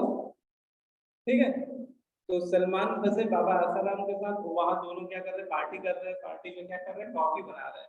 अब इनकी कॉफी नॉर्मल थोड़ी ना होगी, स्पेशल टाइप की होगी, बड़े वाले लोग हैं, है ना। तो ये क्या कर रहे हैं उसमें? कॉफी कैसे बना रहे हैं? कॉफी ऐसी बना रही है इसमें जल, जल मतलब वाटर ले रहे हैं। जल ले रहे हैं, जल मतलब वाटर। ठीक है, तो जल में एल्कोहल मिला मिला के कॉफी बना रहे हैं, ऐसा आपको याद करना है। ठीक है, जल में क्या मिला रहे हैं? एल्कोहल। नाम वो कॉफी का दे रहे हैं लेकिन काम कुछ और चल रहा है उनका, है ना। नहीं तो उनको फिर फिर से पनिशमेंट मिल जाएगा। तो जल में क्या मिला रहे हैं, अल्कोहल, है ना, और अल्कोहल प्लस जल ठीक है लीन हो रहे हैं, लीन, लीन मतलब टर्न हो रहा है मतलब, ठीक है, लीन मतलब एसिटिलीन, लीन का मतलब यहाँ पे क्या है, एसिटिलीन, एसिटिलीन, इसको बोल रहा हूं मैं लीन, है ना। और लास्ट में वो अमोनिया लिख लीजिएगा, इसके बाद छोटी सी जगह एसिटिलीन के बाद क्या लिख लीजिएगा, फिर वहां से बेस शुरू हो जाते हैं ना बेटा, फिर आप एसिटिलीन के बाद अमोनिया, फिर वहां से बेस शुरू हो जाएंगे, फिर वो बेसिक स्ट्रक्चर की कहानी अलग चलेगी। तो ये आपको ऑर्डर याद रखना है, ये के इस डायरेक्शन में बेटा क्या होगा, के वैल्यू घट रही है, इस डायरेक्शन में के वैल्यू क्या हो रही है, डिक्रीज हो रही है, ठीक है। तो इसमें डिफरेंट डिफरेंट फंक्शन को कंपेयर किया गया है इस ऑर्डर में, और ये ऑर्डर बहुत काम का है, कि आगे क्वेश्चन वगैरह करेंगे तो पूरी ऑर्गेनिक केमिस्ट्री में ये ऑर्डर कहीं ना कहीं आपको मिलेगा, ठीक है। बोलो भाई, हाँ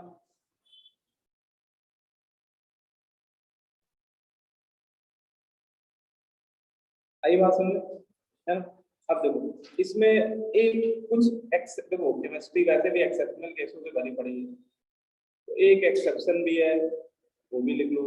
क्या, देखो इस ऑर्डर में ऐसा लग रहा है कि वाटर और अल्कोहल में अगर कोई पूछे कि ज्यादा एसिडिक कौन से हैं, तो अल्कोहल पीछे आ रहा है, मतलब अल्कोहल का के कम है, अल्कोहल लेस एसिडिक है वाटर से, लेकिन एक अल्कोहल ऐसा होता है जो वाटर से ज्यादा एसिडिक होता है, और वो होता है मेथनॉल, सबसे छोटा अल्कोहल, एक कार्बन का अल्कोहल। तो अलग से लिख लो कि कभी मेथनॉल पानी में बात होने लगे तो मेथनॉल वाटर से मोर एसिडिक होता है, हाँ except methanol, all aliphatic alcohol are less acidic than water.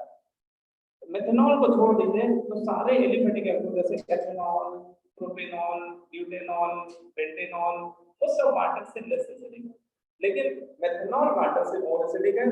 जो इस ऑर्डर में ये ध्यान रखना है क्योंकि इसमें अल्कोहल पीछे रखे गए है ना, वो इसमें में आर मेथिल नहीं होना चाहिए, कहने का मतलब इसमें आर मेथिल मत लीजिए, R is not equal to, ठीक है। तो ये एक्सेप्ट है, तो याद रहेगा ऑर्गेनिक एसिड में सबसे स्ट्रॉन्ग है सल्फोनिक एसिड, उसके बाद फसे सलमान फसे फॉर्मिक एसिड, इसके साथ बाबा आसाराम साहब, तो याद ही होगा बाबा मतलब benzoic acid, Asaram acidic acid, और फिर क्या कर रहे हैं, कॉफी बना रहे हैं वो, कौन से कार्बोनिक एसिड, टी से फिनॉल, और फिर क्या कर रहे हैं, कॉफी में क्या कर रहे हैं, जल में अल्कोहल मिला के लीन हो रहे हैं, ठीक है। तो जल मतलब वाटर है, अल्कोहल मिला के लीन मतलब वो एसिटिलीन, लीन ये वर्ड मैंने जो लिया है, लीन मतलब एसिटिलीन से कनेक्ट किया है इसको, मतलब उससे कनेक्ट करना भी आना चाहिए कि मतलब जो याद किया उससे रिकॉल भी हो जाएगा इससे क्या है, ठीक है, याद हो गया। अब आपको क्वेश्चन कई बार इस पे बेस्ड क्वेश्चन आपको मिलेंगे, है ना, जैसे एक स्ट्रक्चर आपको दिया हुआ है, ये एक स्ट्रक्चर दिया हुआ है और उसमें कुछ एसिडिक हाइड्रोजन उसने शो किए हुए हैं, है ना, और उनको कुछ नंबरिंग ABCD लिख रखा है, जैसे देखो इसमें कार्बोक्सिलिक एसिड के हाइड्रोजन को A नाम दे दिया है, और ये फिनॉल के हाइड्रोजन को D बोल दिया है ना, और ये देखो इनको मैं हाईलाइट कर देता हूँ, कार्बोक्सिलिक एसिड के हाइड्रोजन को A बोला है, फिनॉल के हाइड्रोजन को क्या बोल दिया है, डी बोल दिया है, और एसिटिलीन के हाइड्रोजन को क्या बोल दिया है, सी बोल दिया है, और ये भी फिनॉल का ही है डेरिवेटिव। अब इन चारों एसिडिक हाइड्रोजन के एसिडिक स्ट्रेंथ के ऑर्डर की बात कर रहा है, हमें ऑर्डर बताना है, तो बताइए क्या होना चाहिए, सबसे ज्यादा हाँ कार्बोक्सिलिक एसिड, सबसे सल्फोनिक एसिड होता है, सल्फोनिक एसिड है ही नहीं यहाँ पे, है ना। जब डिफरेंट डिफरेंट फंक्शन होते हैं तो उनमें फिर ये वाला ऑर्डर काम आएगा, तो है ना ऊपर वाले ऑर्डर में देखो सल्फोनिक एसिड जब नहीं है तो फिर कार्बोक्सिलिक एसिड तो आ जाएगा लगातार, है ना, देखो सल्फोनिक एसिड के बाद वो कार्बोक्सिलिक एसिड ही, ठीक है। तो इसका मतलब ये आपका बेंजोइक एसिड वाला हाइड्रोजन सबसे ज्यादा क्या होगा, इनमें सबसे ज्यादा एसिडिक कौन सा होगा, ये बेंजोइक एसिड वाला। फिर उसके बाद फिनॉल है ना। अब फिनॉल में 2 दे दिए उसने, तो अब जब सेम फंक्शन में कंपेयर करना हो तो इलेक्ट्रॉनिक इफेक्ट जिंदाबाद है। तो आप ये देखो कि ये वाले फिनोलिक रिंग में कोई फंक्शनल ग्रुप लगा हुआ है। अब ये नहीं कहना कि इधर इतना बड़ा लगा हुआ है, वो पैरा पोजीशन में लगा है तो उसका कोई इतना इफेक्ट नहीं है, वो तो सभी की पैरा लगा हुआ है। अब इस वाली रिंग में देखो, इस फिनोलिक रिंग में, तो इसमें एक NO2 और बैठा दिया एडिशनली, और NO2 मेटा पे बैठाला है तो उसका माइनस आई तो ऑपरेट हो ही ना हो। जबकि इस रिंग में कोई ऐसा ग्रुप नहीं है जो मेटा या आर्थो पे जो माइनस आई लगा, इसका मतलब थोड़ा सा ज्यादा एसिडिक कौन सा हो जाएगा, ये बॉम्बे वाला, ठीक है। माइनस आई इफेक्ट की वजह से ये Meta derivative, Meta nitro derivative वाला जो फिनॉल है वो नॉर्मल फिनॉल से ज्यादा एसिडिक है। इसके बाद हमारा कौन सा हो जाएगा, फिनॉल, और लास्ट में वो एल्काइन के हाइड्रोजन है ना, लास्ट में एल्काइन के हाइड्रोजन मतलब ये C। तो ये आपका ऑर्डर हो गया भाई, ऑर्डर ऑफ एसिडिक स्ट्रेंथ, ठीक है ना। बोलो भाई, अगर मान लो किसी रिंग में वो बेंजोइक एसिड बना के बैठा देता है, बेंजीन सल्फोनिक एसिड बना देता है, तो उसका एसिडिक फैक्टर इससे भी ज्यादा हो जाता है, बेंजोइक एसिड से भी ज्यादा हो जाता है, ठीक है। बोलो, आ रही बात समझ में। एक ये क्वेश्चन आप लोगों को ही बताना है, इसमें आपको एक उसने ये स्ट्रक्चर दिया है, इसको देखिए, ठीक है। और इसकी रिएक्शन 2 मोल सोडियम बाइकार्बोनेट के साथ करा है, एग्जैक्टली 2 मोल ले रहा है सोडियम बाइकार्बोनेट, ना ज्यादा ना कम। तो पूछ रहा, बताओ इनमें से कौन सा सॉल्ट बनेगा। ये उसने एक एसिड दे दिया है और उसकी रिएक्शन 2 मोल sodium bicarbonate, sodium bicarbonate actually base होते हैं, ये अगर आपको नहीं पता हो तो याद रखिए, ये बेस होते हैं और बेस को पसंद होते हैं एसिडिक हाइड्रोजन। तो ये जो बेस 2 मोल दिए हुए हैं, तो इसका पहला मोल इनमें से उस H को हटाएगा, उस H को निकालेगा जो सबसे ज्यादा एसिडिक होगा। अब इसमें बताओ सबसे ज्यादा एसिडिक हाइड्रोजन कौन सा है, हाँ, तो सबसे पहले तो ये वाला निकलेगा, और होगी तो एसिड बेस रिएक्शन, इसका H जाएगा और उसकी जगह Na आ जाएगा, उसकी जगह कौन आके बैठेगा, सोडियम, उसका सोडियम सॉल्ट। अब बताओ दूसरा मोल इन दोनों में किसके H को निकालेगा, कार्बोक्सिलिक एसिड के हाइड्रोजन ज्यादा एसिडिक, तो दूसरा H ये वाला निकलेगा और इसकी जगह इसका सोडियम सॉल्ट तैयार हो जाएगा। अब बताओ आंसर कौन सा है,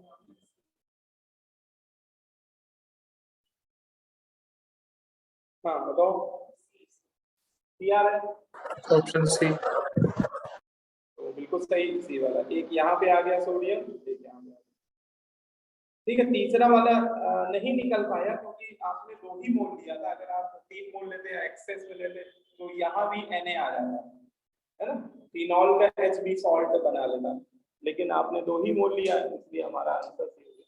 तो इस तरह के क्वेश्चन बहुत सिंपल वे में आपसे पूछे जाएंगे, तो उसमें कम से कम आपको जो बेसिक ऑर्डर है उसका आइडिया होना चाहिए, ठीक है। ऑर्गेनिक एसिड में सबसे एसिडिक होते हैं सल्फोबाइल मतलब सल्फोनिक एसिड, फिर बाबा आ जाओ मतलब फंसे फॉर्मिक एसिड है ना, फिर बेंजोइक एसिड, फिर एसिड। मैं इसलिए बोल रहा हूँ ये बिल्कुल ऐसे ही लट्टा मार देना है, क्योंकि अभी जब क्वेश्चन लगाने बैठोगे सीट के क्वेश्चन जब लगाओगे तो उसमें हर दूसरे तीसरे क्वेश्चन में ऑर्डर की तो पड़ेगी आपको, है ना। तो याद होगा तो फटाफट क्वेश्चन चल निकाल करते चले जाओगे, तो याद ही कर लो बेटा, है ना। किसी को डाउट हो तो बताओ, आगे बढ़े, नहीं तो क्लियर है ना। तुषार, चलो चलो भाई, केमिस्ट्री को केमिस्ट्री टाइम पढ़ोगे ना तो फिर थोड़ा सा बोरिंग हो जाता है, थोड़ा सा उसमें ये। अब हम लोग बेसिक स्ट्रेंथ पे आ रहे हैं, एसिडिक स्ट्रेंथ आपका कंप्लीट हो गया, एसिडिक स्ट्रेंथ की सारी बातें मैंने आपको बता दी, ठीक है। अब इसमें कौन सा टॉपिक आ रहा है, बेसिक स्ट्रेंथ। ठीक है। अब हम लोग बेस की बात करने आ रहे हैं और बेस की बेसिक स्ट्रेंथ को कैसे कंपेयर करते हैं ये सारी बातें करेंगे। तो सबसे पहले वही बेसिक, सबसे पहले हम लोग सबसे जो फंडामेंटल थ्योरी है उसको पढ़ते हैं। बेस के लिए भी 3 तरह की थ्योरी दी गई है, आर्रीनियस थ्योरी, कांस्टेंट थ्योरी और लुईस थ्योरी, है ना। तो एक बार जल्दी से देख लेते हैं। तो आर्रीनियस थ्योरी क्या कहती है? आर्रीनियस थ्योरी के अकॉर्डिंग बेस क्या होते हैं? तो उनका कहना है कि those compound which furnished hydroxide ion in aqueous solution are known as Arrhenius base. ठीक है। तो ये बिल्कुल बेसिक डेफिनेशन है ना। हम लोग छोटी क्लासों में भी पढ़ते आ रहे हैं कि बेस ऐसे कंपाउंड होते हैं, ऐसे सब्सटेंस होते हैं जो एक्वस सॉल्यूशन मतलब जो पानी के अंदर क्या दे देते हैं, हाइड्रोक्साइड आयन डोनेट कर देते हैं, वो कहलाते हैं आर्रीनियस बेस। सबसे ओल्ड थ्योरी है बेस की, एसिड बेस की सबसे ओल्ड थ्योरी आर्रीनियस थ्योरी होती है ना। इसके अकॉर्डिंग उसने एग्जांपल में एल्कली मेटल के हाइड्रोक्साइड लिख रखे हैं, एल्कली मेटल या एल्कलाइन अर्थ मेटल, है ना। जैसे आपने NaOH ले लिया, एल्कली मेटल हाइड्रोक्साइड, तो इसको हम वाटर में जैसे ही डिसॉल्व करेंगे तो ये डिसोसिएट हो जाएगा, आयनाइज हो जाएगा, इसमें Na+ आयन और हाइड्रोक्साइड आयन। तो ये वाटर के अंदर क्या डोनेट करने लगेगा? OH-। इसलिए ये क्या है? बेस है। कैसा बेस है? आर्रीनियस बेस है। ठीक है। तो ये बहुत बेसिक बात है। ये सबसे पहली थ्योरी आई थी बेस को डिफाइन करने के लिए। लेकिन क्या सारे बेस आर्रीनियस बेस होते हैं? तो ये भी कहना गलत है ना। जैसे अमोनिया, अमोनिया भी हम लोग जानते हैं बेस होता है, लेकिन इसे हम लोग आर्रीनियस थ्योरी से एक्सप्लेन नहीं कर सकते, क्योंकि आर्रीनियस थ्योरी के अकॉर्डिंग तो बेस वो होते हैं जो वाटर के अंदर कौन सा आयन दे, हाइड्रो। अब इसके पास तो हाइड्रोक्साइड आयन ही नहीं, अभी पानी के अंदर कोई आयन नहीं दे पाएगा। तो ये बेस तो है, बट ये आर्रीनियस बेस नहीं, अमोनिया आर्रीनियस बेस नहीं। ठीक है। तो इसको इस तरह के बेस को एक्सप्लेन किया इन्होंने ब्राउनस्टेड लॉरी ने अपनी थ्योरी। और ब्राउनस्टेड बेस क्या होते हैं? ब्राउनस्टेड बेस उन्होंने बताया कि ऐसे सभी स्पेसीज जो प्रोटॉन को एक्सेप्ट कर लेते हैं, प्रोटॉन मतलब H+ है, ब्राउनस्टेड लॉरी को प्रोटॉन के टर्म में दिया गया कि प्रोटॉन डोनर जो होते हैं ब्राउनस्टेड लॉरी एसिड होते हैं, लेकिन अगर कोई स्पेसीज उल्टा प्रोटॉन क्या कर ले, एक्सेप्ट कर ले, है ना, तो वो बेस की तरह बिहेव करेगी, कांस्टेंट बेस की तरह बिहेव करेगी। ठीक है। इसमें ये सारे बेस आते हैं, जैसे अमोनिया, अमोनिया आपका ब्राउनस्टेड लॉरी बेस है। क्यों? क्योंकि इसको आप जैसे ही पानी के अंदर डालेंगे, आप इसको जैसे ही वाटर में डिसॉल्व करेंगे, तो ये वाटर के प्रोटॉन से क्या करेगा? प्रोटॉन एक्सेप्ट कर लेगा और इसमें कन्वर्ट हो जाएगा अमोनियम आयन में, और वाटर के OH आयन अलग हो जाएंगे। इस तरह से एक इक्विलिब्रियम बनता हुआ दिखाई देगा। ठीक है। क्योंकि अमोनिया वीक बेस होते हैं, वीक बेस जितने भी होते हैं वो सब इक्विलिब्रियम बनाते हैं, है ना। ऊपर जो देखे थे ना, ये सब स्ट्रॉन्ग बेस थे। ये एल्कली मेटल के जो हाइड्रोक्साइड है, ये सब बेटा क्या है? Strong base. ये सब तो 100% आयनाइज हो जाते हैं पानी के अंदर। ठीक है। लेकिन अमोनिया हो गए या बेटा एमीन्स हो गए, अमोनिया के साथ एमीन्स, एमीन का जनरल फॉर्मूला क्या होता है? RNH2। अमोनिया के H हटाते जाओ, R लगाते जाओ, तो एमीन बनते जाएंगे। तो RNH2 होता है प्राइमरी एमीन, 1 डिग्री एमीन। आपने एक H और हटा दिया, एक R और लगा दिया, तो बन गया सेकेंडरी एमीन। ठीक है। और तीसरा H भी हटा दिया तो बन गया टर्सरी एमीन। तो एमीन चाहे वो 1 डिग्री हो या 2 डिग्री हो, ये सब बेस है, ये सब ब्राउनस्टेड लॉरी बेस है। यहाँ तक कि वाटर इटसेल्फ एक बेस है। आप कहोगे सर वाटर कैसे बेस है? क्योंकि वाटर वाटर के 2 मॉलिक्यूल आपस में जब रिएक्ट करते हैं, वाटर के 2 मॉलिक्यूल में जब ऑटो प्रोटोलिसिस होती है, तो उसमें एक प्रोटॉन दे रहा होता है तो दूसरा प्रोटॉन ले भी रहा होता है। तो जो प्रोटॉन एक्सेप्ट कर रहा है वो ब्राउनस्टेड लॉरी बेस की तरह बिहेव कर रहा है। हाँ, लेकिन जो दे रहा है वो ब्राउनस्टेड एसिड की तरह बिहेव कर रहा है। ठीक है। तो वाटर को भी कैसा हम लोग मानते हैं? बेस, ब्राउनस्टेड बेस मानते हैं। ठीक है। तो ये सभी बेस, अल्कोहल भी बेस है और ईथर भी बेस होते हैं। ठीक है। आई बात समझ में? तो ये सब ब्राउनस्टेड बेस है, ये सब प्रोटॉन एक्सेप्टर है ना। ये बहुत आसानी से प्रोटॉन एक्सेप्ट कर लेते हैं क्योंकि सबके पास लोन पेयर है, सबके सेंट्रल एटम पे क्या है? Lone pair. ठीक है। तो ये बात हो गई किसकी? ब्राउनस्टेड बेस। फिर लुईस बेस क्या होता है? लुईस बेस लोन पेयर के टर्म में ये डिफिनेशन दी गई है ये वाली थ्योरी, और उनका कहना है कि lone pair donor species are Lewis base, है ना। लोन पेयर डोनर स्पेसीज जो होते हैं, जो अपना लोन पेयर किसी भी स्पेसीज को आसानी से दे देते हैं, lone pair donor species are Lewis base, ठीक है। तो लोन पे डोनेट करने की टेंडेंसी, जैसे अमोनिया की बात करें तो अमोनिया ब्रॉन्स्टन बेस तो है ही, लुईस बेस भी है। दोनों थ्योरी के अकॉर्डिंग ये एक्सप्लेन हो जाता है, क्योंकि जैसे अमोनिया की रिएक्शन H+ आयन के साथ करें तो देखो अमोनिया अपना लोन पेयर इसके वैकेंट ऑर्बिटल में कोऑर्डिनेट कर देता है और क्या बना देता है, अमोनिया आयन।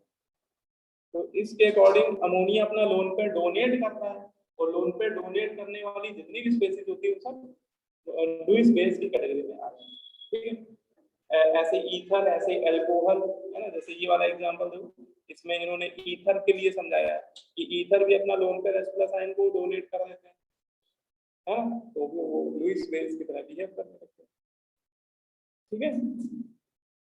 बोलो, है ना। तो इसका मतलब आपको ये क्लियर होना चाहिए कि जैसे हम लोग छोटी क्लासों में पढ़ते आ रहे हैं कि NaOH KOH, है ना, जिसमें OH दिखता है वही बेस होते हैं, तो ये थोड़ी इनकम्प्लीट है। ऐसा नहीं कि OH हो चाहे ना हो, है ना। बहुत सारे बेस, ये सब बेस में कहाँ OH है, लेकिन सब बेस की तरह बिहेव कर रहे हैं।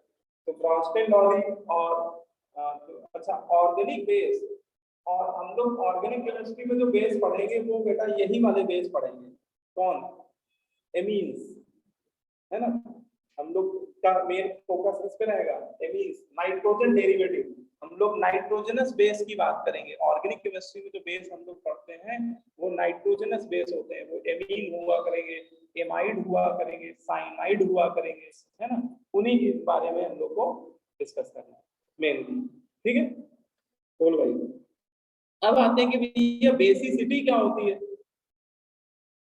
बेसिसिटी, बेसिसिटी को वन लाइन में डिफाइन करना है तो बोल सकते हो basicity is defined as tendency to accept H+ ion, ठीक है। प्रोटॉन, प्रोटॉन मतलब H+ आयन, H+ आयन को एक्सेप्ट करने की टेंडेंसी ही बेसिसिटी कहलाती है।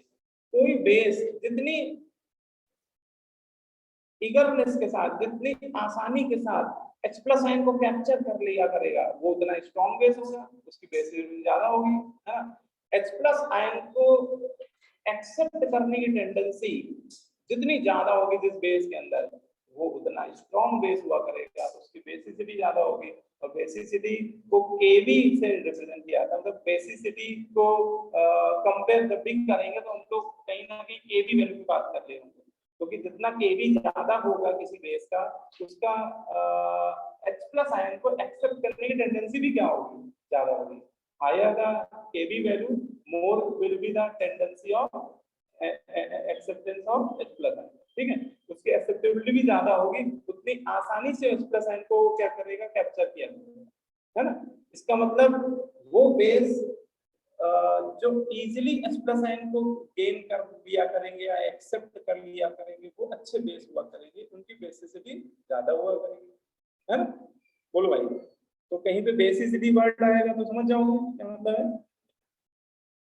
Basicity is defined as tendency to accept H+ ion, कितनी आसानी से बेस H+ आयन को एक्सेप्ट करना है ना।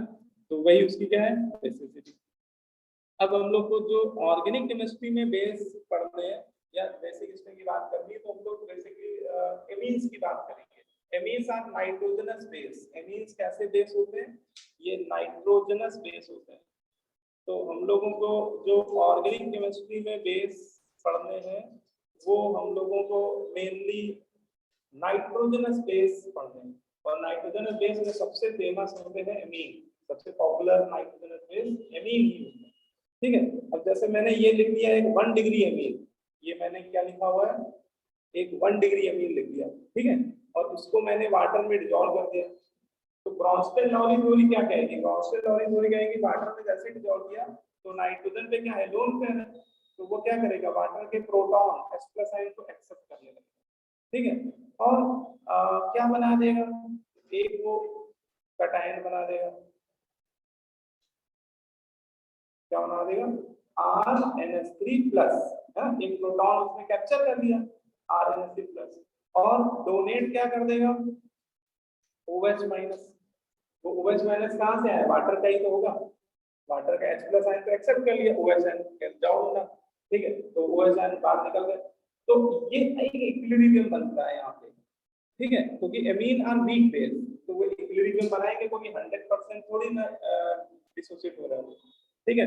और इस इक्विलिब्रियम का अपना एक क्या होगा, इक्विलिब्रियम कांस्टेंट होगा, और बेस का इक्विलिब्रियम कांस्टेंट को हम लोग नाम क्या दे देते हैं, Kb बोल देते हैं, है ना। तो इस इक्विलिब्रियम का जो इक्विलिब्रियम कांस्टेंट है उसी को हम लोग क्या बोल रहे हैं, Kb बोल रहे हैं, ठीक है। और जो बेसिक स्ट्रेंथ होगी वो इस Kb वैल्यू पे तो डिपेंड करेगी, है ना, क्योंकि जितना Kb ज्यादा होगा उतना ही ज्यादा ये रिवर्सिबल रिएक्शन फॉरवर्ड डायरेक्शन की तरफ क्या हो रही होगी, शिफ्ट हो रही होगी, है ना। जितना ज्यादा फॉरवर्ड डायरेक्शन में शिफ्ट हो रही होगी उतने ही ज्यादा OH आयन आ रहे होंगे सॉल्यूशन में, है ना, उतना ज्यादा उसका pH बढ़ रहा होगा, उतना बेसिसिटी बढ़ रही होगी, ठीक है। इसका मतलब बेसिक स्ट्रेंथ किसके डायरेक्टली प्रोपोर्शनल लिखते हैं यहाँ पे बताओ, Kb, है ना। तो किसी भी बेस का बेसिक स्ट्रेंथ बेटा उसके Kb वैल्यू पे ही डिपेंड करता है, ठीक है। या फिर pKb के टर्म में लिखे तो pKb के क्या हो जाएगा, वो इनवर्सली प्रोपोर्शनल, ठीक है।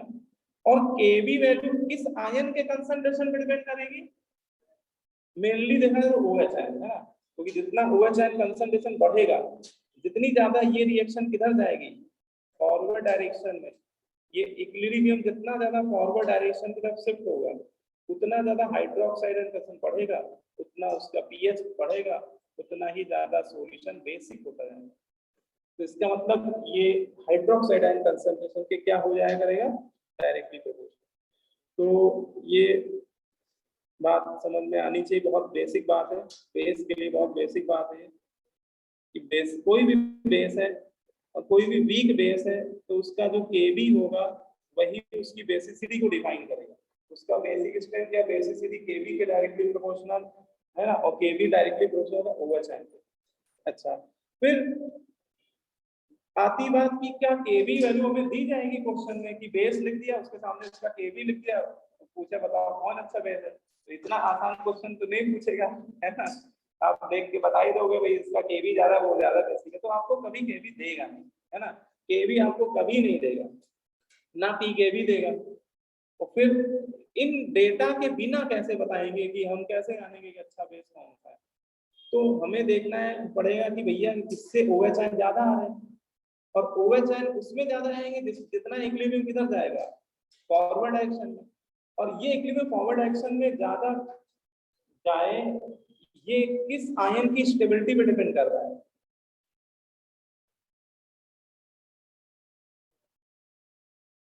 बताओ भाई। जैसे एसिड एसिडिक स्ट्रेन में क्या करते थे, एसिड का H हटा के क्या बनाते थे, कॉन्जुगेट बेस, है ना, वो उसका एनायन हुआ करता था, उसकी स्टेबिलिटी देख लेते थे कि प्रोडक्ट साइड कॉन्जुगेट बेस जितना स्टेबल होगा उतना ज्यादा इक्विलिब्रियम फॉरवर्ड जाएगा। ऐसे यहाँ भी देखना पड़ेगा कि बेस का जो ये वाला एनायन है, ये पॉजिटिवली जा रहा है, ये इसका कौन सा आयन है, कॉन्जुगेट एसिड है। बेस का कटायन क्या कहलाता है, बेस का कटायन कॉन्जुगेट एसिड कहलाता है। और बेटा ये जो नाइट्रोजन पे आप पॉजिटिव चार्ज देख रहे हैं, ये पॉजिटिव चार्ज जितना ज्यादा स्टेबलाइज हो रहा होगा उतना ज्यादा ये कॉन्जुगेट एसिड क्या हो रहा होगा, स्टेबल हो रहा होगा, और उतना ही ज्यादा इक्विलिब्रियम फॉरवर्ड ज्यादा होगा। तो ये हम लोग इक्विलिब्रियम चैप्टर में पढ़ के आए कि हमेशा less stable species more stable species की तरफ जाना चाहती है, मतलब इक्विलिब्रियम हमेशा उस डायरेक्शन की तरफ शिफ्ट होना चाहता है जिधर ज्यादा स्टेबल स्पीशीज बन रही है, ठीक है। तो ये कॉन्जुगेट एसिड जितना ज्यादा स्टेबल हुआ करेगा इक्विलिब्रियम उतना ही एक्सटेंड में फॉरवर्ड दौड़ेगा, जितना फॉरवर्ड दौड़ेगा उतने OH आयन निकलेंगे, जितने OH आयन कंसंट बढ़ेगा उतना बेसिक स्ट्रेंथ बढ़ जाएगा। तो इनडायरेक्टली अगर हम लोग बोलें कि बेसिक स्ट्रेंथ किस आयन की स्टेबिलिटी पर डिपेंड करता है, तो वो ये जो कॉन्जुगेट एसिड है ना इसकी स्टेबिलिटी पर डिपेंड करता है। तो कॉन्जुगेट RNC प्लस उसमें जो पॉजिटिव चार्ज आ रहा है ना N के ऊपर, वो जितना ज्यादा स्टेबलाइज हो रहा होगा, कॉन्स्टिट्यूशन जितना कम हो रहा होगा, उतना ज्यादा वो कॉन्जुगेट एसिड स्टेबल हो रहा होगा, और उतना ही ज्यादा वो बेस हमारा स्ट्रॉन्गर होगा। ठीक है, बोलो। मतलब दोनों में एक ही बात है।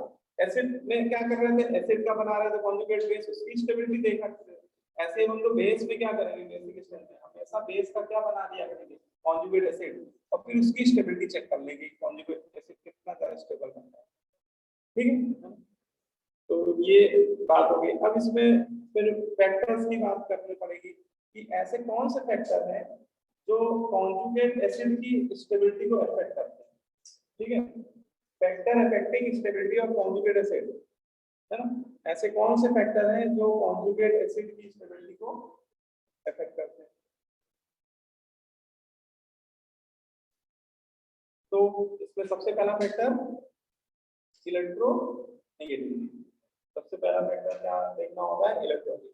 अब देखो ये फैक्टर कब हम लोग देखा करेंगे, तो इसका भी कॉन्सेप्ट पता होना चाहिए। ये फैक्टर ऐसा नहीं कि हर जगह लगाएंगे, ये फैक्टर तभी रिस्पॉन्सिबल होगा जब बेस जो कॉन्जुगेट बेस है आपका, है ना, व्हेन लोन पेयर और negative charge present on different electronegative atom. ये फैक्टर तब देखा करेंगे, देखो जो भी बेस होगा उसके पास कोई एक एटम ऐसा जरूर होगा जिसके पास लोन पेयर होगा। जैसे एमीन्स की बात करें तो एमीन में नाइट्रोजन पे क्या है, लोन पेयर है ना। या फिर ऐसा भी हो सकता है कि कोई निगेटिवली चार्ज स्पेसीज हो, क्योंकि निगेटिवली चार्ज स्पेसीज भी बेस की तरह बिहेव करती है, जैसे आरओ माइनस बेस है ना, क्योंकि ऑक्सीजन पे क्या है, नेगेटिव चार्ज। तो जो भी बेस होते हैं उनकी पहचान ही यही होती है, उनके किसी एक एटम पे ज्यादातर सेंट्रल एटम पे या तो लोन पेयर होगा या नेगेटिव चार्ज होगा। ठीक है, तो हम लोग क्या करेंगे, हम लोग देखेंगे कि बेस के जिस भी एटम में लोन पेयर है या नेगेटिव चार्ज है, अगर वो सेम पीरियड को बिलोंग कर रहे हैं, वो सभी एलिमेंट जिन पे नेगेटिव चार्ज है या जिन पे लोन पेयर है, वो सभी पीरियोडिक टेबल के सेम पीरियड को बिलोंग अगर कर रहे हैं, तो वहां पर आप इलेक्ट्रोनेगेटिविटी फैक्टर देख लीजिएगा कि जितना स्ट्रॉन्ग इलेक्ट्रोनेगेटिव एटम पे लोन पेयर बैठा होगा, या जितना स्ट्रॉन्ग मोर इलेक्ट्रोनेगेटिव एटम पे नेगेटिव चार्ज बैठा होगा, है ना, वो बेस उतना ही स्ट्रॉन्गर होगा, क्योंकि उसके कॉन्जुगेट एसिड की स्टेबिलिटी उतनी ही क्या होगी, ज्यादा होगी। ठीक है, तो यहाँ पे स्टेबिलिटी जो है वो कॉन्जुगेट एसिड की स्टेबिलिटी उस एटम की इलेक्ट्रोनेगेटिविटी पे डिपेंड किया करेगी, है ना। लेकिन ये फैक्टर तभी देखेंगे जब एलिमेंट सेम पीरियड को बिलोंग करते हैं। ठीक है, क्या हो गया, वो नेगेटिवली पॉजिटिव है, सही बात। अच्छा, इसमें अब आते हैं क्वेश्चन पे समझते हैं। जैसे सबसे पहले आपको चार उसने निगेटिवली चार्ज स्पेसीज दे दिए हैं, देखो एक दे दिया उसने F माइनस, ठीक है, एक दे दिया OH माइनस, एक दे दिया H2 माइनस, एक दे दिया H3। ठीक है, आपको उसने चार डिफरेंट स्पेसीज दे दी, और आपको इन चारों निगेटिवली चार्ज स्पेसीज में बेसिसिटी का ऑर्डर पूछना है। ठीक है, तो सबसे पहले हम लोग देखेंगे कि यार जिस एटम पे नेगेटिव चार्ज है, negative charge with lone pair, वो ये चारों एटम सेम पीरियड को बिलोंग कर रहे हैं कि सेम ग्रुप को बिलोंग कर रहे हैं, है ना, सेम पीरियड को ना। फ्लोरीन, ऑक्सीजन, नाइट्रोजन, कार्बन, ये तो बेटा पीरियोडिक टेबल में सेकंड पीरियड को बिलोंग कर रहे हैं ना, ये सब किसको बिलोंग कर रहे हैं, पीरियोडिक टेबल में all above element belongs to second period, है ना। जिन पे नेगेटिव चार्ज है वो उन्हीं को देखिए, है ना, वो सब सेकंड पीरियड को बिलोंग कर रहे हैं। तो यहाँ पे ये वाला कॉन्सेप्ट लगा सकते हैं। ठीक है, अच्छा, और ये सभी लुईस बेस भी है, लुईस बेस या टॉर्सन लॉरी बेस बोल सकते हो, है ना, क्योंकि इनके सबके लोन पेयर है, लोन पेयर पे ओनर स्पेसीज है। तो आप देख लीजिए सबसे ज्यादा इलेक्ट्रोनेगेटिव कौन है, सबसे ज्यादा इलेक्ट्रोनेगेटिव है फ्लोरीन। इसका मतलब जो नेगेटिव चार्ज है वो सबसे ज्यादा किस पे स्टेबल होगा, फ्लोरीन पे। और फ्लोरीन पे अगर ज्यादा स्टेबल होगा तो डोनेट करने की टेंडेंसी क्या होगी, कम की ज्यादा, क्योंकि देखो बेस वो अच्छा होता है ना कि जो आसानी से लोन पे डोनेट कर सके। अब इस पे नेगेटिव चार्ज डेंसिटी पहले से बहुत स्टेबल है, तो आसानी से डोनेट नहीं करना चाहेगा। तो ये इनमें से सबसे बेकार बेस है, इनमें से सबसे क्या है, बेकार बेस है, ठीक है। उससे अच्छा बेस तो OH माइनस है, क्योंकि ऑक्सीजन की इलेक्ट्रोनिटी क्लोरीन से थोड़ी सी क्या है, कम है। अच्छा, आपके मन में चल रहा होगा सर यहाँ तो आप बता रहे हैं कि इलेक्ट्रोनिटी ज्यादा होगी तो कॉन्जुगेट बेस की स्टेबिलिटी ज्यादा होगी। तो ये वाला कॉन्सेप्ट तब लगाएंगे जब हम लोग कॉन्जुगेट एसिड बना रहे होंगे। यहाँ पे कॉन्जुगेट एसिड बनाने की क्या जरूरत है, यहाँ पहले ही से सब पे नेगेटिव चार्ज दिख रहा है, ठीक है, तो सीधे ही आप इलेक्ट्रोनेगेटिव देख लो। और जब आप डायरेक्ट देख रहे होगे बिना कॉन्जुगेट बेस बनाए हुए, तो फिर वो रिलेशन क्या आएगा, उल्टा आएगा, क्योंकि वो इलेक्ट्रोनेगेटिव डायरेक्टली प्रोपोर्शनल है कॉन्जुगेट एसिड के स्टेबिलिटी के, है ना। यहाँ पे मैंने कॉन्जुगेट एसिड नहीं बनाया, जो बेस दिए हुए उन्हीं में मैं चेक कर रहा हूँ, ठीक है। तो मैंने क्या किया, मैंने देखा कि सबसे ज्यादा इलेक्ट्रोनेगेटिव क्लोरीन है, तो ये अपना लोड पेयर देना नहीं चाहेगा, क्योंकि वो अच्छे से होल्ड करके रखेगा, उसकी इलेक्ट्रोनेगेटिव सबसे ज्यादा है। और इसमें सबसे आसानी से लोड पेयर कौन डोनेट कर देगा, कार्बन, सबसे लेस इलेक्ट्रोनेगेटिव। तो सबसे अच्छा बेस हमारा कौन हो जाएगा, CH3-, क्योंकि इसके लोन पेयर डोनेट करने की टेंडेंसी सबसे ज्यादा होगी। बोलो भाई, तो ये हमारा क्या है, ऑर्डर हो गया। सर सुनो, अपोजिट ट्रेंड क्यों फॉलो करेगा, रिपीट कर दीजिए। हाँ देखो, अपोजिट ट्रेंड उसको देखो समझ के पहले समझ लो इसको, क्योंकि ये जो बात लिखी हुई है, ये बात तब एप्लीकेबल होगी जब हम लोग बेस के कॉन्जुगेट एसिड और फिर कॉन्जुगेट एसिड की चेक करेंगे स्टेबिलिटी, तब वहां पे ये वाला कॉन्सेप्ट लगेगा। लेकिन यहाँ पे मैंने क्या किया, यहाँ पे मैंने कॉन्जुगेट एसिड बनाया ही नहीं, है ना, क्योंकि तो पहले ही सब पे नेगेटिव चार्ज दिख रहा है। और देख यहाँ पे मैंने ये चेक कर लिया कि कौन सा स्पेसीज ऐसा है जिसके लोन पे डोनेट करने की टेंडेंसी सबसे ज्यादा है, कौन आसानी से लोन पे दे सकता है। तो आसानी से लोन पे वो दे सकता है जिसकी खुद की इलेक्ट्रोनेटिक क्या होगा, है ना। बोलो भाई, तो कार्बन सबसे लेस इलेक्ट्रोनेगेटिव है, तो उसके लोन पे डोनेट करने की टेंडेंसी सबसे ज्यादा होगी, वही सबसे अच्छा है। उसमें फायदा इसलिए नहीं होगा क्योंकि ये पहले से क्या है, नेगेटिव चार्ज है। अगर मैं इनके कॉन्जुगेट एसिड बनाऊंगा तो सब में एक एक प्रोटॉन मुझे ऐड करना होगा, तो प्रोटॉन ऐड करते हुए न्यूट्रल हो जाएंगे। और ये वाला कॉन्सेप्ट तब काम आया करेगा जब कॉन्जुगेट बेस में कौन सा चार्ज आ रहा हो, पॉजिटिव चार्ज। ये एमीन्स में लगाएंगे ये वाला कॉन्सेप्ट, है ना, क्योंकि देखो एमीन ऊपर मैंने जब इक्वेशन लिखी थी कि एमीन का जैसे ही मैंने H+ आयन दिया था तो इन पे क्या हो जाएगा, पॉजिटिव चार्ज। तो यहाँ पे आप कॉन्जुगेट एसिड बना के करोगे तो ज्यादा ठीक है, क्लियर। अब जब पहले ही को नेगेटिवली चार्ज स्पेसिस दे दिया वो सीधे वही देगा, बिना कॉन्जुगेट एसिड बना के ही बता सकते हो आप।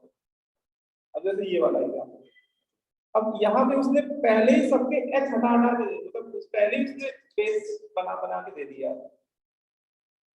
तो आप देख लो कि किस कार्बन पे नेगेटिव चार्ज सबसे ज्यादा स्टेबलाइज है, जिसमें सबसे ज्यादा स्टेबलाइज है उसके डोनेट करने की टेंडेंसी क्या होगी, कम होगी, वो बेकार बेस होगा हमारे लिए, है। तो अब कहोगे सर कि इसमें सब तो सेम एटम है, और ये वाला पॉइंट तो तब लगाते हैं जब वो सेम पीरियड के एलिमेंट हो। तो ऐसा जरूरी नहीं है, इलेक्ट्रोनेगेटिव अगर कई बार ऐसा होगा कि एलिमेंट सेम दिख रहा है लेकिन इलेक्ट्रॉन डिफर कर रही होगी, है ना, हाइब्रिडाइजेशन अलग अलग है, एस कैरेक्टर अलग है। यस। तो इसमें कार्बन हमारा सिंगली बॉन्डेड है, sp3 हाइब्रिडाइज है, तो इसकी इलेक्ट्रोनेगेटिव 2.5 होगी।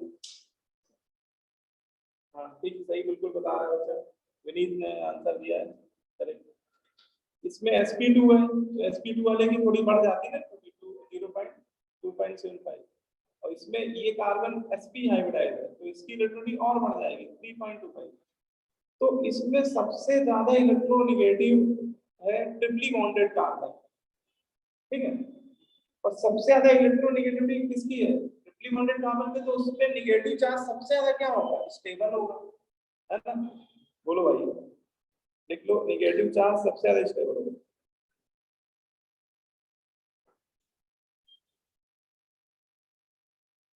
और निगेटिव चार्ज जितना स्टेबल होगा उतना लोन पेयर लेने की टेंडेंसी क्या हो जाएगी, कम, है ना। तो सबसे वीक बेस इनमें से कौन सा है, सी।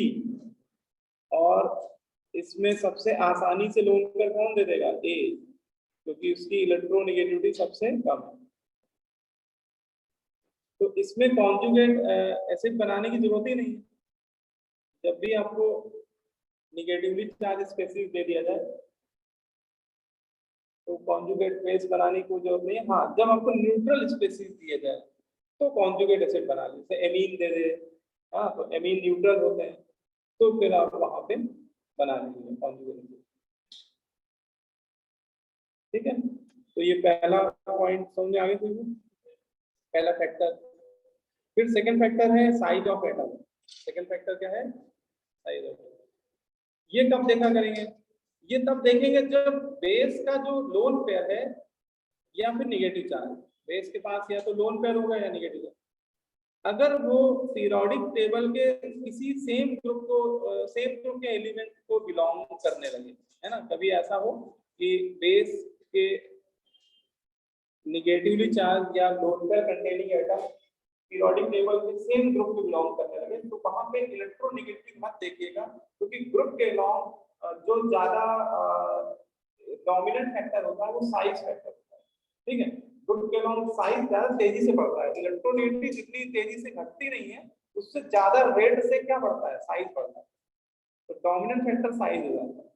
ठीक है, फिर इलेक्ट्रोनेगेटिव बिल्कुल मत देखिएगा, उसमें फिर उल्टा आंसर आने लगेगा। ग्रुप के लॉन्ग हमेशा क्या देखेंगे, साइज। ठीक है, और साइज के हिसाब से कैसे बोलेंगे, तो बोलेंगे जितना साइज क्या होगा, छोटा होगा, है ना, तो उस पे निगेटिव चार्ज डेंसिटी क्या होगी, डिस्पर्स नहीं कर पा रही होगी, है ना। तो per unit area charge density ज्यादा होगी, और चार्ज डेंसिटी ज्यादा तो डोनेट करने की टेंडेंसी भी ज्यादा है, तो अच्छा बेस होगा। लेकिन अगर बड़ा एटम है, बिगर साइज के एटम पे निगेटिव चार्ज है, तो वो क्या कर जाएगा, डिस्पर्स कर जाएगा। डिस्पर्स कर जाएगा तो यूनिट चार्ज, यूनिट एरिया पे चार्ज डेंसिटी क्या हो जाएगी, बढ़ जाएगी। तो चार्ज डेंसिटी कम हो गई तो लोन पेयर लेने की टेंडेंसी क्या हो गई, कम हो गई, है ना। लोन पेयर डोनरी तो लुईस बेस होते हैं। तो इसका मतलब साइज अगर बेटा बढ़ेगा, मतलब जितने बिगर एटम पे नेगेटिव चार्ज या लोन पेयर होगा उसकी बेसिसिटी उतनी क्या होगी, कम होगी, है ना। तो इनवर्सली प्रोपोर्शनल आ रहा है ना। जितने छोटे स्मॉलर साइज के एटम पे नेगेटिव चार्ज या लोन पेयर होगा वो अच्छा बेस होगा, और जितने बिगर एटम पे नेगेटिव चार्ज या लोन पेयर होगा वो रिलेटिवली वीकर बेस होगा, क्योंकि नेगेटिव चार्ज डिस्पर्स हो जाएगा या लोन पेयर डेंसिटी डिस्पर्स हो जाएगी बिगर साइज के एटम, है ना। अब जैसे यही आपको हैलाइड आयन बना के दे दिए, अब ये नेगेटिवली चार्ज स्पेसीज है, नेगेटिवली चार्ज स्पेसीज बेस कब होती है। अब सीधे आप देख के बता दो कि सबसे छोटा साइज किसका है, क्लोरीन का। तो इसमें नेगेटिव चार्ज सबसे कम डिस्पर्स कर पा रहा होगा, क्लोरीन का साइज सबसे छोटा है ना। तो इसमें यूनिट एरिया पे चार्ज डेंसिटी सबसे ज्यादा होगी। ठीक है, charge density per unit area देखी जाती है, charge density per unit area, तो ये सबसे ज्यादा बेटा इसी में होगी।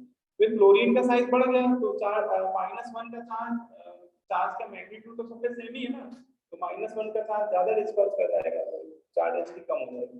ब्रोमीन में बेटा और बल्कि एटम है तो और चार्ज डेंसिटी कम हो जाएगी, आयोडीन और बल्कि है और चार्ज डेंसिटी कम हो जाएगी। तो जैसे जैसे साइज बढ़ रहा है वैसे वैसे निगेटिव चार्ज डिस्पर्स हो रहा है, -1 का जो निगेटिव चार्ज डिस्पर्स हो रहा है, तो निगेटिव चार्ज डेंसिटी अगर कम होती जा रही है यूनिट एरिया पे तो डोनेट करने की टेंडेंसी भी क्या हो रही है, कम होती है। ठीक है, तो सबसे अच्छा बेस इसमें कौन सा होगा,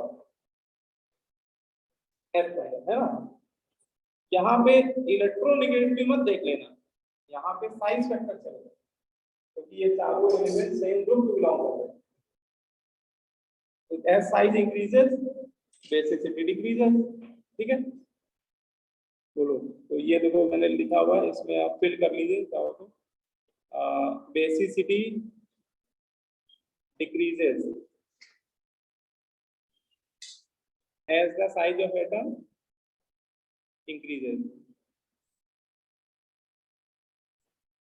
ठीक है, बेसिसिटी कम होती है जैसे जैसे एटम का साइज बढ़ता है, लेकिन ये कॉन्सेप्ट वहीं पर वैलिड होगा अगर वो एटम सेम ग्रुप को बिलोंग करते हैं, तो सेम पीरियड को बिलोंग करते हैं तो वहां पे इलेक्ट्रोनेगेटिव फैक्टर चलेगा। ठीक है, सेम ग्रुप के एलिमेंट में साइज फैक्टर। बोलो भाई आगे बताओ, क्लियर है? चलो ये वाला बताओ, सेकंड वाला आपको बता रहा है। CH3O माइनस CH3S माइनस, अच्छा बेस कौन?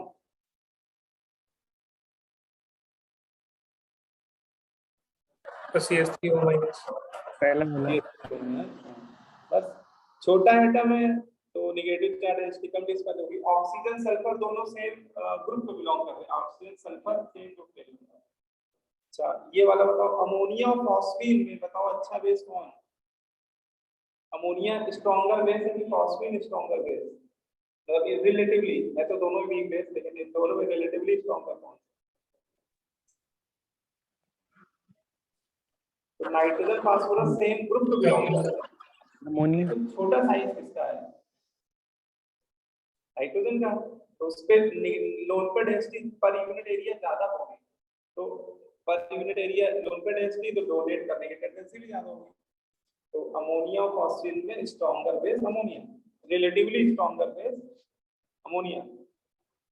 ठीक है, क्लियर हो गया? तो कई बार बहुत बेसिक बेसिक क्वेश्चन भी मिलेंगे आपको। फिर तीसरा फैक्टर है आपका इलेक्ट्रॉनिक इफेक्ट, है ना? तीसरा फैक्टर होता है इलेक्ट्रॉनिक इफेक्ट। ये फैक्टर तब लगाया करेंगे, यह फैक्टर हम लोग तब अप्लाई करेंगे जब बेस का जो निगेटिव चार्ज है या जो लोन पेयर है वो सेम एलिमेंट पे प्रेजेंट है। ठीक है, अच्छा कई बार वो धोखे वाले एग्जांपल भी मिलेंगे, जैसे वो सबसे पहले दिया था ना, कार्बन पे एक एल्केन पे था निगेटिव चार्ज, एक एल्कीन पे एक ट्रिपली बॉन्डेड कार्बन पे, तो वहां पे एलिमेंट तो सब कार्बन ही थे लेकिन इलेक्ट्रोनेगेटिविटी अलग थे। तो इसको ऐसे लिखो, when negative charge lone pair present on same element and same electronegativity, ये भी क्योंकि कई बार एलिमेंट तो सेम दिखेंगे लेकिन पता लगे उनकी इलेक्ट्रोनेगेटिविटी सेम नहीं होगी क्योंकि हाइब्रिडाइजेशन डिफर कर रहा होगा, है ना? तो इस बात को भी चेक कर लीजिएगा।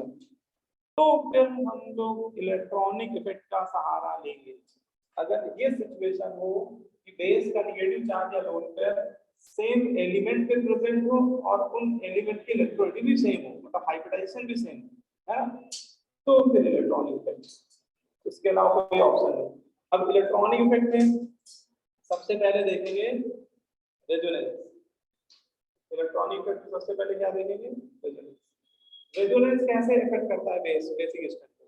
तो इसमें बोलते हैं व्हेनेवर नेगेटिव चार्ज और लोन पेयर और बेस इन्वॉल्वड इन रेजोनेंस, कभी भी बेस का नेगेटिव चार्ज या लोन पेयर रेजोनेंस में इन्वॉल्व हो, मतलब डीलोकलाइज हो। रेजोनेंस में इन्वॉल्व होने का मतलब क्या कर रहा हो? वो लपक झपक कर रहा हो, डीलोकलाइज हो रहा हो। तो बताओ डीलोकलाइज होने से क्या होगा? इलेक्ट्रॉन लोन पेयर डेंसिटी बढ़ेगी कि घटेगी? घट जाएगी, है ना, क्योंकि वो 2 एटम या 3 एटम पे जाके डिस्पर्स हो जाएगी कुछ कुछ परसेंट में, है ना। तो इससे क्या होगा? लोन पेयर डेंसिटी हमेशा घटती है जब भी नेगेटिव चार्ज या लोन पेयर बेटा रेजोनेंस में इन्वॉल्व होने लगता है, मतलब डीलोकलाइज होने लगता है बेस का नेगेटिव चार्ज या बेस का लोन पेयर जब रेजोनेंस में इन्वॉल्व होगा तब तक बेसिक स्ट्रेंथ घट जाएगी, क्योंकि वो दो एटम पे कई बार डिस्पर्स करेगा तो हाफ हाफ हो जाएगी, 3 एटम पे डिस्पर्स करेगा तो 1/3 हो जाएगी, है ना। जितने ज्यादा एटम पे वो रेजोनेटिंग स्ट्रक्चर बनाएगा उतनी ज्यादा कम हो जाएगी लोन पेयर डेंसिटी। ठीक है, तो ये ऐसे देखेंगे। जैसे कि क्वेश्चन है, इसको समझ लेते हैं। इस क्वेश्चन में देखो आपको 2 बेस दिखाए हैं उसने, ठीक है, और ये दोनों लुईस बेस है ना, क्योंकि नाइट्रोजन पे क्या है? लोन पेयर, और आपसे पूछ रहा बताइए which one is stronger base. बहुत बढ़िया, क्या रीजन क्या है? क्या रीजन लिखे? तो ए वाले में लोन नाइट्रोजन पे जो लोन पेयर है वो क्या है? लोकलाइज्ड है ना, वो कोई रेजोनेंस में इन्वॉल्व नहीं है। लेकिन बी वाले में नाइट्रोजन का लोन पेयर देखिए, पड़ोस में जो पाई बॉन्ड है उसके साथ क्या है, डीलोकलाइज रेजोनेंस में इन्वॉल्व है ना, डीलोकलाइज। और जब भी डीलोकलाइज लोन पेयर होगा तो लोन पेयर डेंसिटी क्या हो जाएगी, डिक्रीज हो जाएगी है। ये लोन पेयर कभी नाइट्रोजन पे, कभी कार्बन पे, कभी कार्बन पे, कभी नाइट्रोजन पे 50-50% डिस्टर्ब हो जाएंगे। इसमें वो बिल्कुल यही बैठा हुआ है, ना हिल रहा है ना डुल रहा है। तो इसमें नाइट्रोजन पे नेगेटिव चार्ज डेंसिटी 100% है, उसमें 50% रह गई रेजोनेंस में से। तो ज्यादा इलेक्ट्रॉन डेंसिटी किसमें, ए वाले में। अच्छा बेस कौन, ए है ना, बोलो भाई। अच्छा, अगर आपसे पूछा जाए, ये क्वेश्चन मतलब स्कूल लेवल का है लेकिन बहुत पूछा है, एलिफेटिक एमीन्स और एरोमेटिक एमीन में कभी बेसिक स्ट्रेंथ कंपेयर कराने लगे, एक एलिफेटिक एमीन और एक एरोमेटिक, जैसे एक मेथिल एमीन मान लो, एक एनिलीन मान लो, तो ज्यादा स्ट्रॉन्गर बेस कौन सा होगा, एलिफेटिक है। तो इसमें नाइट्रोजन का लोन पेयर क्या है, लोकलाइज है ना। तो ये नीचे क्वेश्चन भी मैंने लिख दिया है, out of methylamine and aniline which one is more basic, ठीक है। तो मेथिलेमीन आपका एलिफेटिक एमीन है, इसमें नाइट्रोजन का लोन पेयर क्या है, लोकलाइज है। लेकिन जो एनिलीन है, एनिलीन एरोमेटिक एमीन है, इसमें नाइट्रोजन का लोन पेयर रेजोनेंस में इन्वॉल्व कर रहा है, लपक झपक कर रहा है ना। तो लोन पेयर डेंसिटी क्या हो जाएगी, कम हो जाएगी। तो ज्यादा स्ट्रॉन्गर बेस कौन सा होगा, मेथिलेमीन है। तो यहाँ पे मैं लिख देता हूँ एलिफेटिक एमीन आर मोर, लिखूं कि लेस लिखूं, aliphatic amine are more basic और लेस बेसिक, मोर बेसिक है। तो कभी भी आपको एलिफेटिक एमीन और एरोमेटिक एमीन में कंपैरिजन करने को बोला जाए तो एलिफेटिक एमीन ज्यादा बेसिक होते हैं एरोमेटिक एमीन के रिस्पेक्ट, ठीक है। जल्दी से ये वाला बता दो, last question A B C, देख रहा है, एबीसी लिखा हुआ, इन तीनों में सबसे ज्यादा अच्छा बेस कौन सा है, एबीसी में बेसिक स्ट्रेंथ ऑर्डर ए है, फिर बी, फिर सी। अच्छा, इसमें तो बेटा सभी में रेजोनेंस हो रहा है, तो कैसे पता किया, कैसे बता दिया आप लोग, तो फिर सभी में रेजोनेंस है तो नंबर ऑफ रेजोनेटिंग स्ट्रक्चर देख सकते हैं कि जिसके ज्यादा रेजोनेटिंग स्ट्रक्चर बन रहे होंगे उसमें लोन पेयर डेंसिटी ज्यादा मिनिमाइज हो रही है ना। इसके तो 3 आरएस बन रहे होंगे, नहीं 3 क्या 4 बन रहे होंगे, एक तो खुद ही है ना, टोटल 4। इसके कितने 7 आरएस बन रहे होंगे, क्योंकि 3 इधर बन रहे होंगे, एक बार यहाँ नेगेटिव चार्ज आएगा आरको पे, पैरा पे, आरको पे, और फिर यहाँ पे आरको पे, पैरा पे। जब वो बनाओगे आप रेजोनेटिंग स्ट्रक्चर है ना, ऐसे लपक झपक ये बनाना आता है ना, ऐसे जम कर करके बनाना आता है, आते आता है, तो आना चाहिए सबको, ठीक है। 11 में खूब बनवाए थे तुम लोग, इसमें 10 बनेंगे, ठीक है। तो जितने ज्यादा रेजोनेटिंग स्ट्रक्चर होंगे उतना लोड पे डेंसिटी कम हो जाएगी, तो बेसिक वेक्टर कम हो जाता है। तो इसमें सबसे ज्यादा लिखो बेटा ए, फिर बी, फिर सी, है। तो अभी सारे फैक्टर नहीं हो पाए, अगली क्लास में बेसिक स्ट्रेंथ कंप्लीट हो पाएगा, हाँ। तो बेसिसिटी ऑफ एमीन, एमीन नहीं एनिलीन होना चाहिए, क्योंकि एनिलीन में रेजोनेंस होता है। तो एनिलीन या एनिलीन के डेरिवेटिव में कभी पूछा जाए तो उसमें आप नंबर ऑफ रेजोनेटिंग स्ट्रक्चर देख के भी लगा सकते हैं। जितने रेजोनेटिंग स्ट्रक्चर ज्यादा होंगे उतनी बेसिसिटी क्या हो जाएगी, कम हो जाएगी, ठीक है। चलो फिर आगे नेक्स्ट क्लास में आई इफेक्ट पढ़ेंगे, अगला फैक्टर। सीट में जीओसी की सीट आप लोग चाहो तो लगाना शुरू कर दो, उसमें एसिडिक स्ट्रेंथ वाला आप पूरा कर लेंगे। उसमें 3 सेक्शन है, जीओसी 2 छोटी सी सीट है, बड़ी सीट नहीं है। उसमें सेक्शन ए आप लोग कर लीजिएगा, सेक्शन नहीं, एसिडिक स्ट्रेंथ देख लीजिएगा सेक्शन बी में होगा, तो सेक्शन बी कर लीजिएगा, तो वो अटेम्प्ट करते रहिए आप लोग।